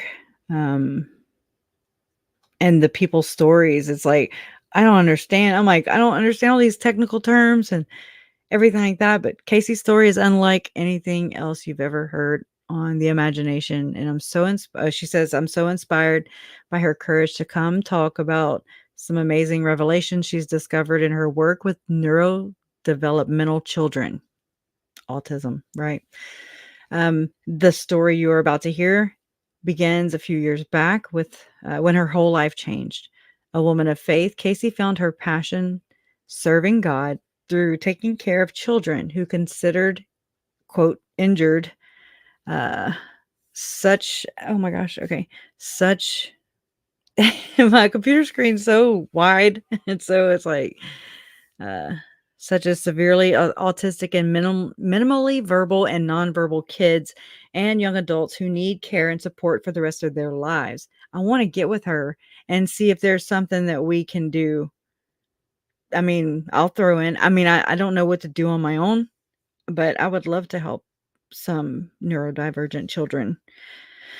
I think I'm on the spectrum too. But anyways, what she discovered by a miracle from God was that these kids and young adults she has been serving actually aren't voiceless at all, despite being labeled as nonverbal. In fact, these children that are labeled as injured and are looked down, y'all don't know how many times you'll go look in the comments under personal videos I posted to JJ or with JJ in them. And people are like, oh, I didn't know he could talk. I didn't know. And I'm like, oh my God, he was like a damn parrot. Okay. He repeated every damn thing.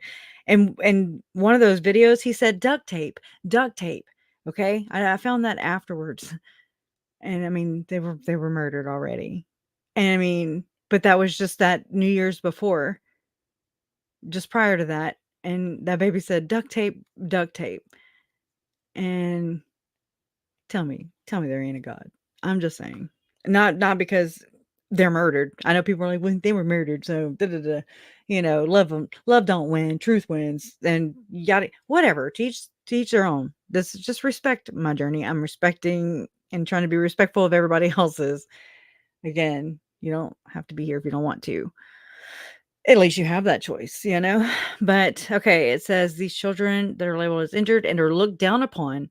I mean, I've seen Melanie Gibb do it. I've seen, we've heard of Lori doing it. I'm just like, he wasn't dumb. Tylee wasn't dumb. These kids, they knew. And they were way smarter than their damn mama and her damn idiot friends.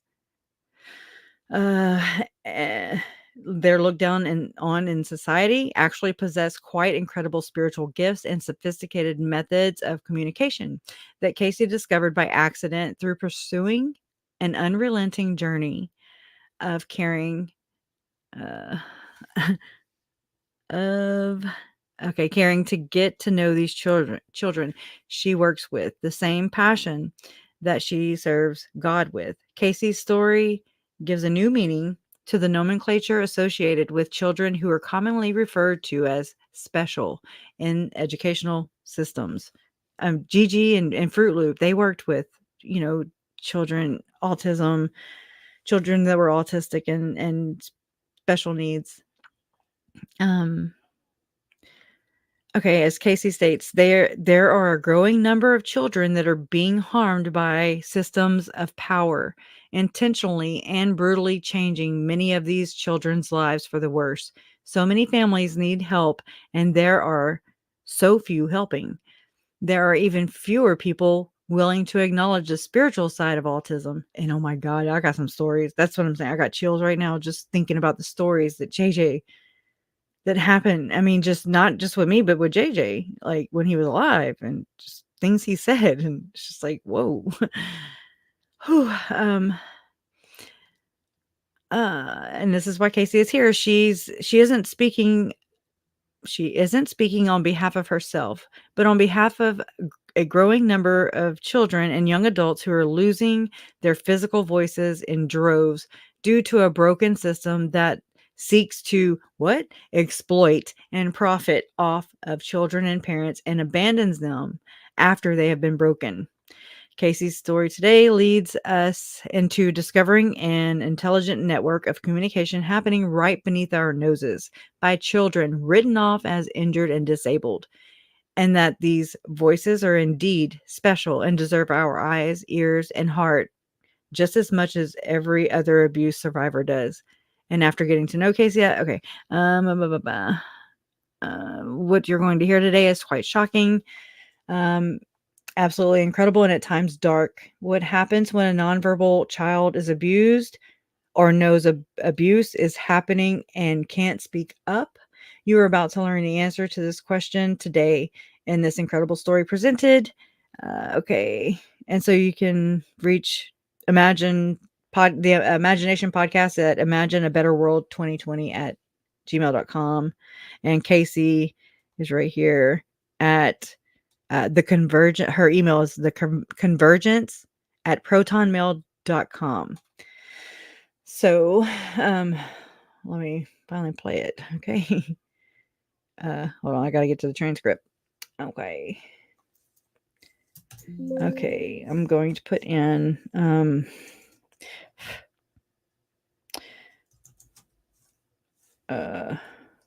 let's see.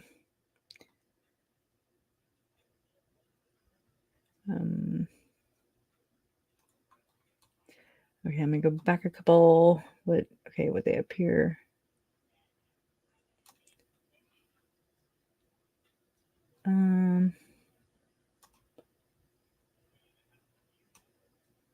Okay. Oh, crap. Sorry, it goes on the whole page and does that. Okay, we'll go right here.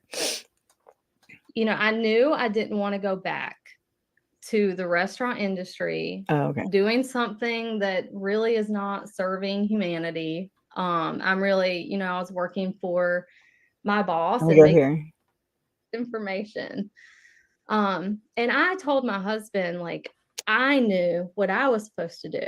And that was that I was supposed to find out all of his needs and help him meet them. Because, forever they can't tell you, do they have a toothache? Is their vision okay? Does their stomach hurt after they eat certain things? Like, these are things that we take for granted that they can never express unless somebody Let me back it up right here. Same order back to me. Okay. Birthday party this year. Something I would never talk to him about. And he told me it was ninjas. Plain as day, ninjas. Basically, and I'm just like, with the student she's talking about, has autism and he's nonverbal. And basically they were, they have like these programs like what JJ had on his iPad, that engage with his brain. And she's saying basically whenever you have a severely autistic child that's nonverbal and it looks like they're like they checked out, right? Because they are not at all engaged in what we've got going on. No, but they create their own worlds to escape to. They dissociate and they play in those worlds. And it reminded me of JJ on that couch at Lori's in his red pajamas that he was found in Chad Daybell's backyard in Sleepy Hero. And he was playing so calmly on that couch. And he always did stuff like that. It was like a string apparatus. And I mean, he was just as engaged as he could be, content with himself. And I think that's because he had to depend on himself because his sister wasn't there anymore. And I mean, yeah, it was just hours before he was murdered, if that, we don't know. But I'm just saying it makes sense, because mom told me a story about whenever she was nursing, feeding him an early morning feeding, because they brought him home from the hospital. And she said that he just kept looking up at the corner of the room and he just kept smiling. and just would not take his eyes from the corner of that room. And she always wondered, like, okay, like, I don't know. I'll let her tell that story one day when she's ready. But there's times when after Larry's mom died, okay? And I don't think JJ really remembered Margie, or grandmother, Larry's mom. But he sure did not hesitate to, bring up after Larry's mom died. And he said, Pawpaw. He was like, he said, Marjorie, she is in Bethlehem and she is dancing. And I mean, Larry was like, oh my God, like, again, that's his story. I don't want to tell you what he felt like, but I can share that with you. There's a time when JJ sat, there's a long table at Mom and Larry's, and Todd sat on one side, and Todd is my brother. Todd is JJ's biological father. Todd is Charles's nephew. And so JJ sat at one end of the table and Todd sat at the other. And so Todd's just like looking at him, his own son, right? Who was adopted by his uncle and his then aunt. And he said that he had 2 red Solo cups, right? And he had straws in them. And he said he was straight up. He had both straws, each a straw on each side of his mouth. And one of them had chocolate milk and the other one had Kool-Aid. And JJ was just like, and he looked at Todd and he was like, Todd, where's your family at? And I mean, I just, oh my God, that makes me want to cry because he's looking at him, And anyways, I just think that's cute and it's special, and anyways, there's times that I've had, there's that duct tape thing, and I mean, just all these things. I've had experiences after that. I don't know how to, I don't put everything into everything. I just experience things, I don't seek anything. I don't have to be in one camp or the other. Just, I can't explain what happened to me. I just know that it happened. And I was outside my shop one night. It's what I used to do. After my kids would go to sleep, I'd go outside, build stuff. I'd light my fire pit, and if I wasn't singeing my eyebrows off, then, I was burning boxes and I would just think and process all the things that were happening at that time, with Lori and Alex and this quote unquote cult. And they weren't caught yet, and I mean, just all these things. And I just remember looking in the fire and I'm like, oh, damn, because my uncle was murdered at this point. And I was just like, damn, she is going to be hot, looking at that fire. And anyways, but there was a time I was outside my shop. It was anyways. And I was leaned over and I was grabbing whatever out of a box. And I mean, out of nowhere, I'm telling you, it was so real to me. I don't know. I'm not here to try to make you believe or whatever. But I heard Aunt Crusher, and it was like a whimpering. It was JJ, and it was a whimpering voice. I didn't see him, but I heard him, felt him. It was just instant. I don't think I've ever stood up so fast. Tears were rolling down my eyes. This is like in March of 2020. So this is before they were found. And I didn't understand it. But he was just like, Aunt Crusher, and he never did say Aunt Crusher. He always said, hey, Crusher, but it's like I was standing there and I'm 5'3" and he was a tall kid, but I just know what I experienced. And it was like I pulled him, he ran up to my right side and I pulled him and I was just holding him, like clutching onto him, tears rolling down my face. And he was just like, mommy hurt me. And I was just like, I'm so sorry, Baba. I'm like, mommies aren't supposed to do that. And we love you and we miss you and we can't wait to find you and Tylee. And I mean, it was so fast. It was so quick. It was so, I don't even know because physically it did not happen. All I know is spiritually it did, or I had a damn aneurysm or something. I don't know. Not here to debate that. I'm just telling you what I experienced, but it was so real. It was so real. And I mean, it's so crazy. And so they are gifted and they are special. And I mean, to me, those experiences that came from my God, that came from my spiritual side, that allowed me to experience that. It was horrible, but he came to me, and that's not the only one. I'm not going to share them all right here, but I mean, there was one where I don't know how to say it without, causing a bunch of shit. But basically, there was this, we'll just say there was and a lot of you guys know, but I just don't feel like going into it and explaining. But I was sitting in for a reading. Okay. I didn't know. I didn't know what to do. I don't know. I would have sold my soul to find Tylee and JJ. I would have sold myself. I was just like, whatever. I'm just looking wherever I can. But I'm way over here in Louisiana. What do? I don't have the ability to portal, and nor do I want to. Oh, crocodiles. Oh, JJ was planes and airports and stuff. Oh, it's so sweet.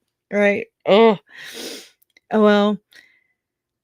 So there was just this experience, and so I was on the phone with that person, and she was like, "Oh, okay, well, JJ's here," and I was just like, "Okay." And anyway, she was like, "Charles is here," and JJ's with him, and JJ never would show up in these readings or whatever. And I mean, I was laying there in my ottoman and, just ready for the reading, which I just sit there, right?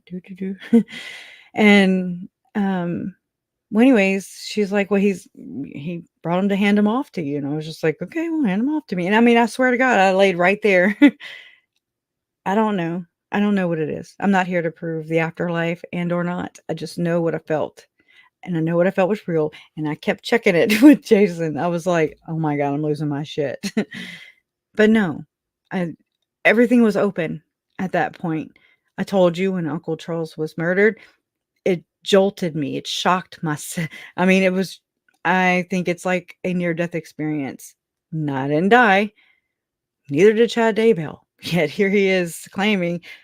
It's like I feel like I'm in the same quackery as that. But no, these are special. I'm not sitting here trying to rate anybody if they're light or dark. I'm not, and then they don't turn up murder. You know what I mean? That's the difference. I didn't seek it. He was straight up, doing a pendulum.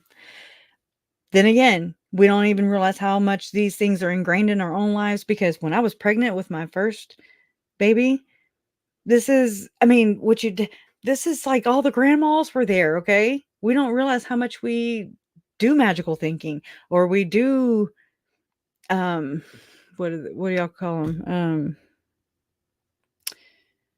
Pagan or whatever the hell. I don't know. I respect everybody's. I don't sit there and seek and whatever. It happens. I'm sensitive to that. But anyway, so basically I've laid there with again, physically, I couldn't see him. It was something, a rule I made up a long time ago when my stepdad had passed away. I was just like, I moved into the house after he died. And I mean, I went and sat in the bathroom where he had drowned. He had a seizure and drowned. And I was just like, I had to make peace with that bathroom, because we're moving in, me and my first husband and my baby boy. And I mean, I was there whenever he died, or not there. I was there after he died. I saw his foot, okay, basically. And I was just like, oh my God, like it was just, nah. Scary and weird, and just, it was traumatic. And I was just like, okay, I'm moving in. We're moving in. You're welcome to watch over my family. Whatever you do, just don't ever appear to me. Okay. I will be on the other side with you if you do, because it's going to freak me the hell out and I'm going to die. And then we'll both be over there. Okay. So anyway, so I don't know if that rule, whatever. I don't know the laws of the land and spirit world, but I felt him, and I held on to him. Me and that person lost phone connection even, and I was like, she'll call me back when she's done. And I laid there. I laid there. She called me back like 20, 30 minutes later. And she was like, oh my God, how long has it been? I was like, like 20, 30 minutes. And she was like, oh my God. I was like, I didn't move. I laid there. As you know, when you have an infant and you bring an infant home and you're just like, you don't sleep, because SIDS and everything, but I didn't move. I didn't move. It was real to me at that time, and I cherish it. So anyways, there's just a lot of experiences, but let me grab that link. We're not gonna have time, but let me grab the link so you guys can go check it out if you want to. It's interesting because basically this nonverbal child with autism, right there, it's in the chat. He communicated with her. She didn't have this ability either. She had just right before that she had prayed, she was like, God, just I need you in my life. I need to change, just wherever you want to go. She dedicated her life to God. And she was like, literally, it was the next damn day, and I'm just like, oh wow, here you go. Ask and ye shall seek, or seek and ye, you know what I mean? Seek and you'll find. Told you I don't adhere to scriptures. But I'm just saying, it's interesting.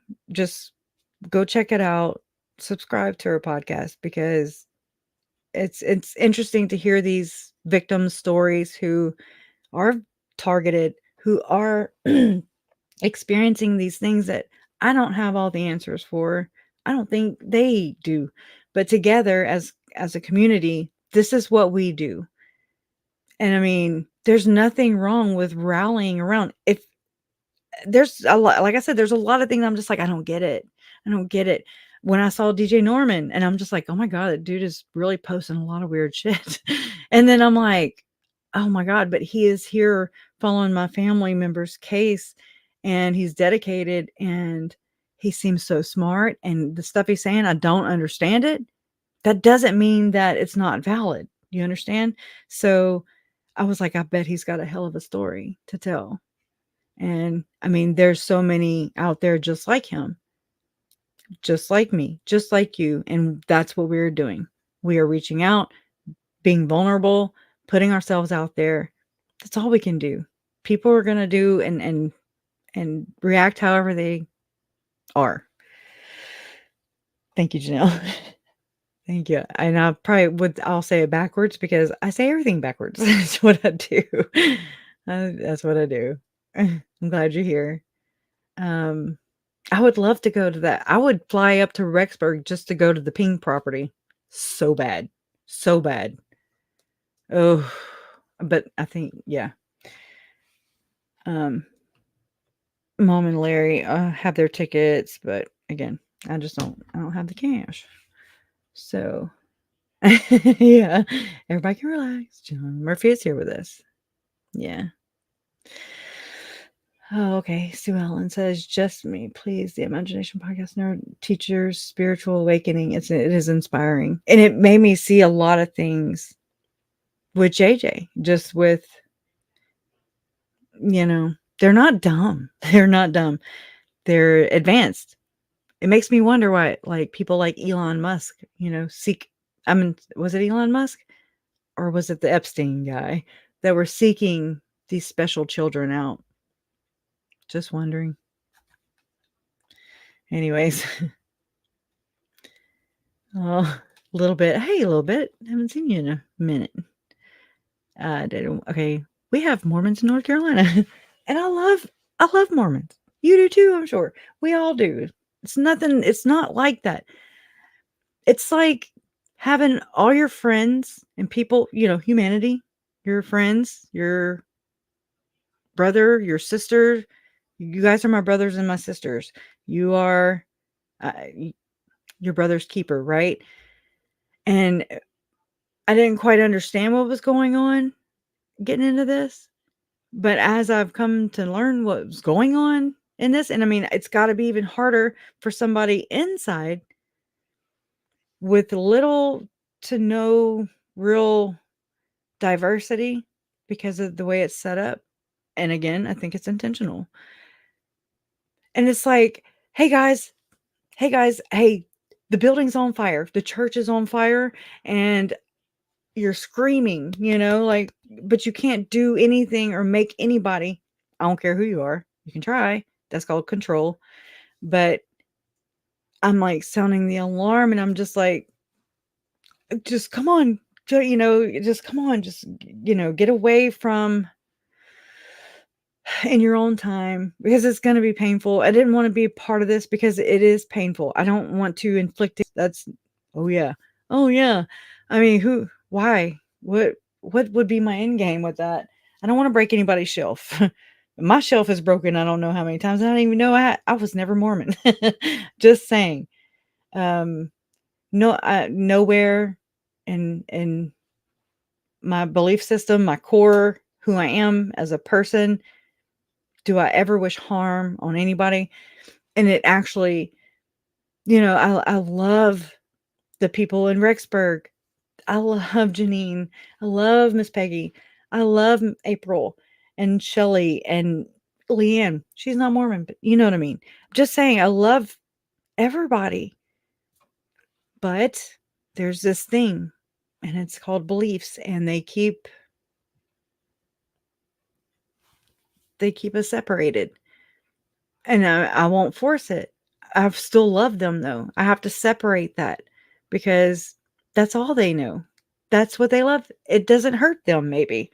And that's even better. But this is my journey in this. This is where I went, and this is what I've learned. And they were hurt.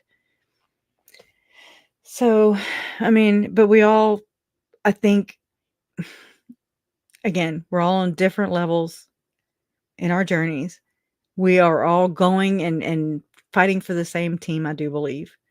We just have different methods of getting there. Something I learned about me and my mom a long time ago. I'm like, wait, we're fighting for the same thing.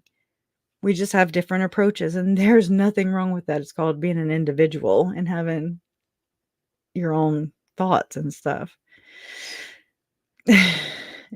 Baptist, yeah. I could see where that would. Can you imagine though? I look at Brandon, and he's such a good guy. And there's so many. I don't know.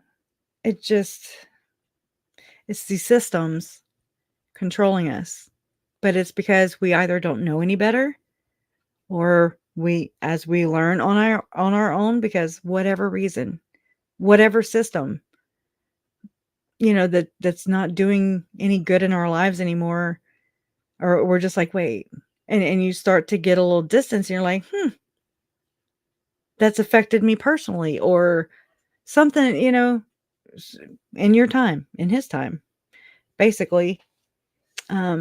Nobody is after the church. What am I going to do with it?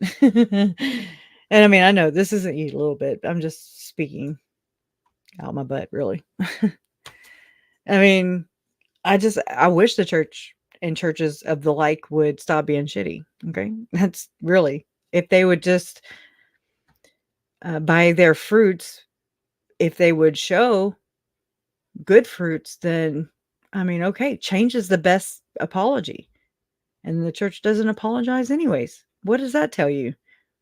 And they're a quote unquote church, anyways, it's interesting, but I pray for them. I do, because I want them to find grace.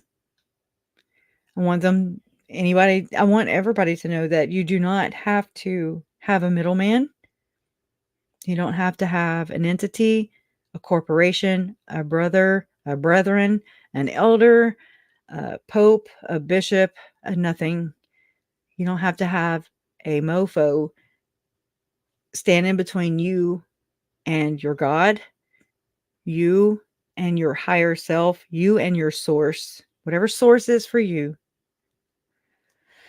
You don't have to go through anybody to obtain that, to live that in this life. It's it's taken care of. Like, you just don't be a shitty person in this life. And it's not through works, it's not through proving yourself, it's not through anything of the like. Stop. And it sucks to see people get abused and used and exploited over and over and over again. And you're just like, I'm here, I'll be here. I will be a soft place for you to land, or we can cut up about it, whatever you want to do. You're not in this alone. I want you to take your power back. That's all. That's all. But anyways, yeah, that's exploitation, in my opinion. Like, I wish I could cut all. I'm gonna sound like Julie Rowe. I'm like, cut all the strings and the reverse. I'm like, I rebuke. Like, I don't listen to them when they're like bippity boppity boo. I'm just like, no, keep that shit over there. Again, for some, with Lori and Chad's group, bless you. Ian Pulowski was like, there were so many damn blessings flying around. And I'm just like, but yet if somebody sneezes, I didn't hear, I'm like, how come nobody's saying God bless you or whatever? It's different. It's weird. It's not weird. It's just different. I'm not used to that. And we're like, yes, ma'am, no, ma'am. Opening the doors. I remember Jen looked at me like I was crazy because I just opened the door for whomever. And she's just, and it's a culture. Our cultures are different. So, anyways, right? We got to get them to obtain. Or are they going to use the damn firing squad? Because I know that Idaho has a problem. Yeah, that blew my mind. Also, Thomas Creech. He's been on death row, off death row, back on death row. He was supposed to be executed last week. Oh my God. Okay, I can't stand this. Sorry. And you are. Don't you feel better? I know it's gotta suck though because of the how they bring y'all up. It's all great till you get a little. What is it called? Cognitive dissonance, and you're just like, oh shit. Every facet of my life depends on them, and it. Oh, I feel for y'all. I really do. So sorry, but I'm so glad. As long as you're happy, though, I don't want anybody to feel alone, isolated, or shunned, or guilty for leaving. It's got to be hard, but just know. You took your power back.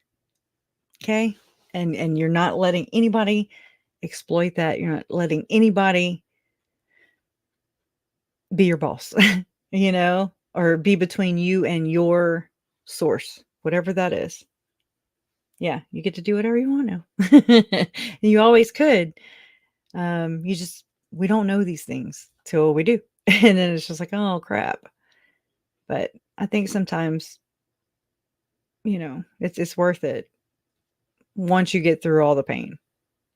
Then you're like me and everybody else in here, and you're just like, hey, come on over, and that's why you get, oh, they just can't leave the church alone. And it's just like, oh God, just come on over here. You'll see. But I'm glad. I'm happy for you. I'm proud of you. If nobody's told you that, I am proud of you. We're proud of you. But anyways, I forgot what I was going to say before that, but that's okay. So what I guess I need to do is, ask. We've got 28 days. February was the longest month ever. I was like, oh my God, and the 29th, right? Because it was a leap year. But so this whole movement, I just want you to know, this is kind of where I'm at in my research. I don't know if y'all want to know this kind of stuff. I know I go everywhere. We talk about Chad. We don't talk about Chad. We talk about Lori. I don't just hone in. I just want to be able to share this with y'all.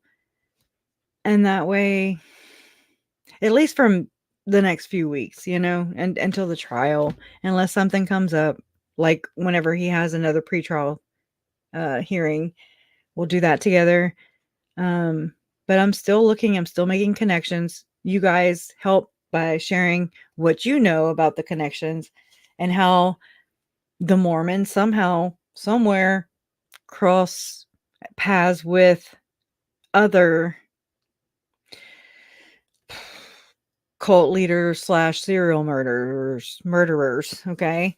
And they happen to be involved, just like Tim Ballard is on the board with, and I mean, he just died, Henry Kissinger. Okay. Afghanistan World Foundation.org. Look it up. He's a board of director on the board of directors. And other key people. Mike Aquino. I mean, he just died. It's all coming together. They are crossing paths with, again, I think it's called the Best Friends Animal Humane Society, which is actually in Utah. And they're doing some really nasty stuff with some dogs, snuff films for dogs and stuff. These people are demented. Just know that. And they own a lot of property over there in Florida. Dana is a kick-ass, y'all. I hope one day I can have her on and or whatever. I just want to be able to talk to her because this does connect. She was already connecting when she came onto my map or whatever. She was connecting David Levitt and Nicholas Rossi, that whole thing. And I'm like, oh God, she's so close. It's kind of like Goel over here with the Hamlin. I'm just like, okay. I'm ready. There's the Assailant Institute. That's where Shalom Levitt teaches. These things need to be looked into. And so this crosses with the Process Church of the Final Judgment, which is Scientology. It's nuts. Polanski, informants. Let's see.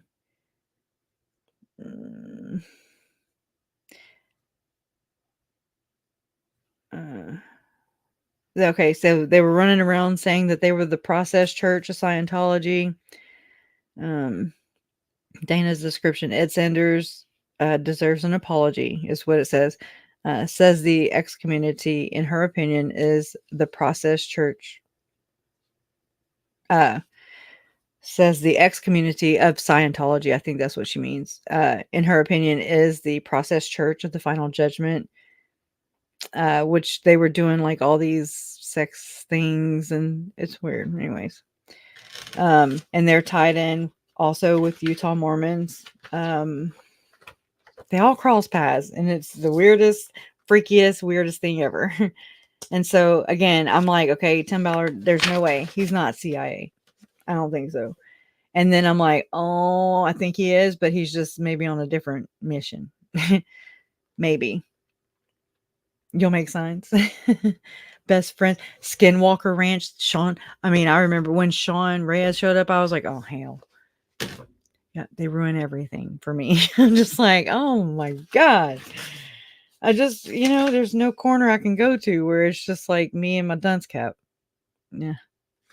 And again, and so then you have Chad Daybell allegedly with Julie Rowe, allegedly meeting up with Tom Harrison, allegedly in Salt Lake City, learning how to freaking portal. Or like somebody said in here, Huggy Bear said, yeah, he does.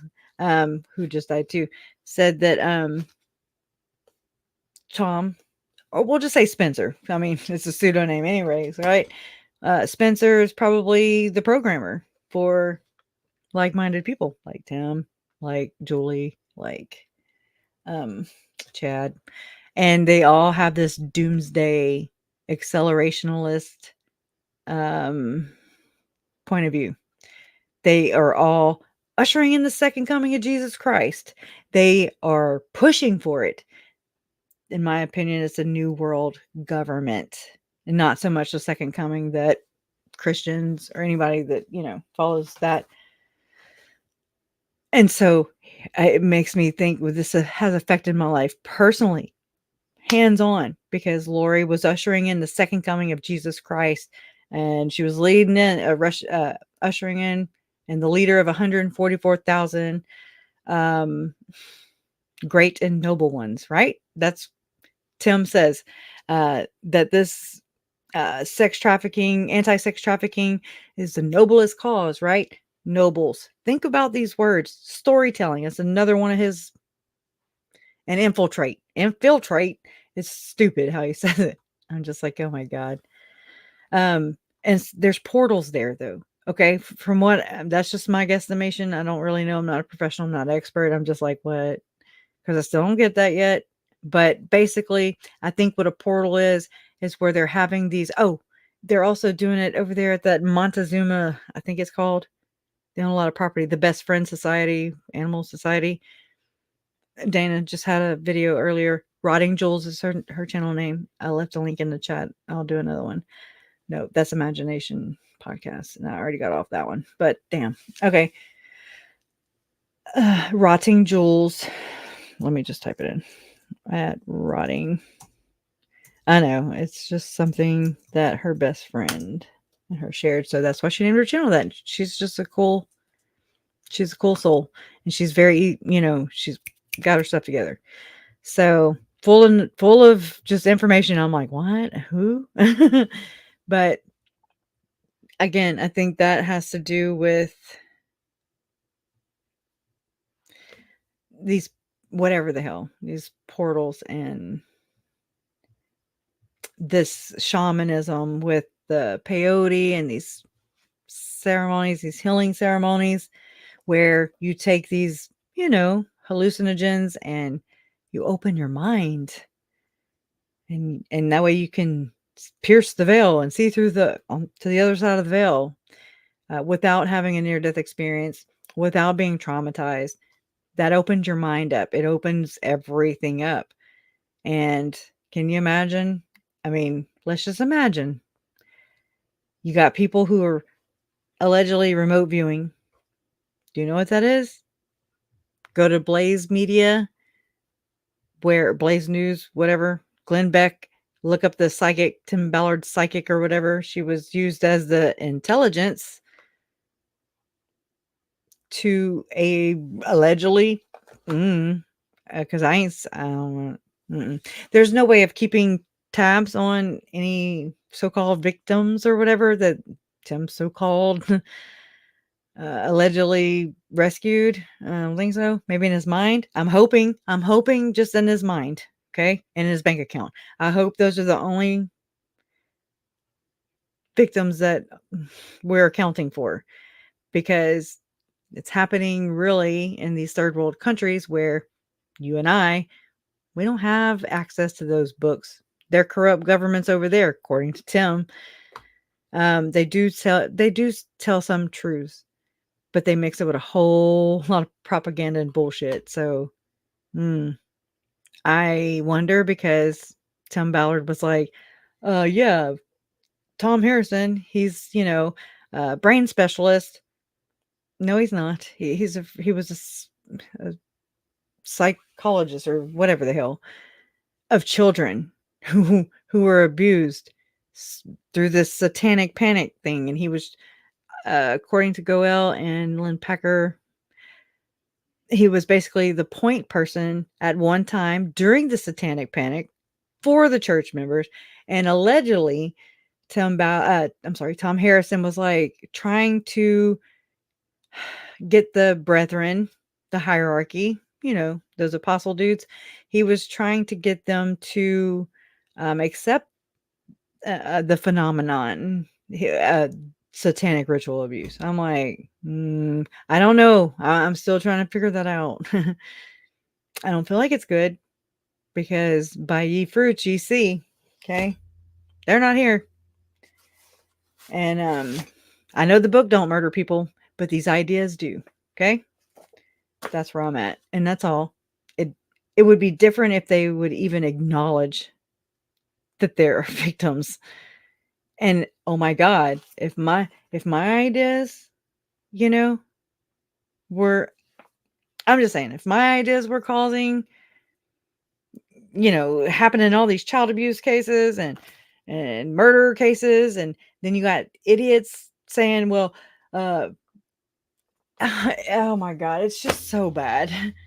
And it's like, how can you defend? It's just bad. It's not the book. It's these ideas. It's this narcissism. It's this psychopathic behavior and just this persecution complex, but yet they know everything. And they're so high. Everybody puts them on a damn pedestal. And I'm just like, oh my God. Acknowledgement would have been great. It would be great. Yeah, just acknowledge the fact that maybe your literature here might have played a role in why they're not here.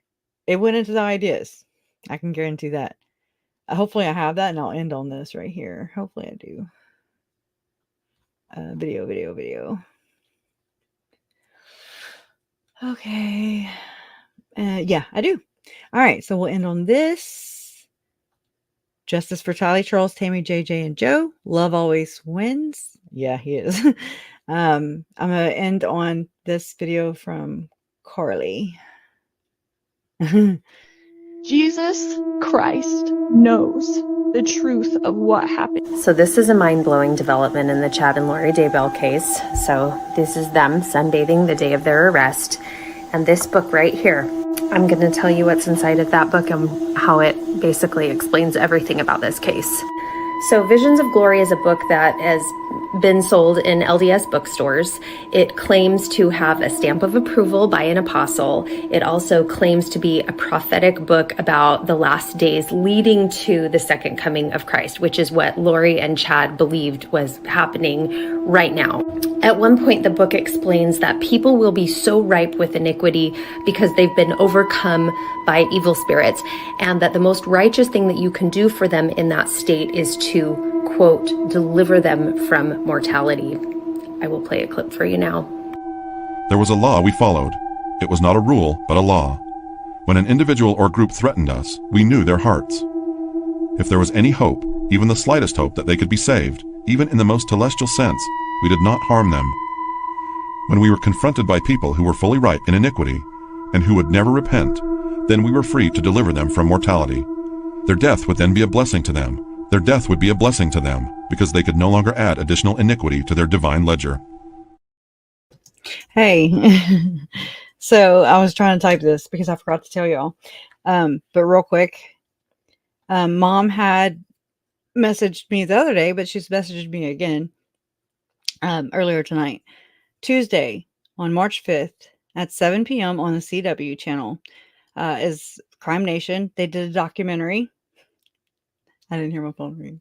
Anyways, they did a documentary. Lauren and John did it. Megan Connor, she's going to be on there too. And she says, which highlights present popular true crime stories. Episode we interviewed for is airing March 5th, 7 p.m.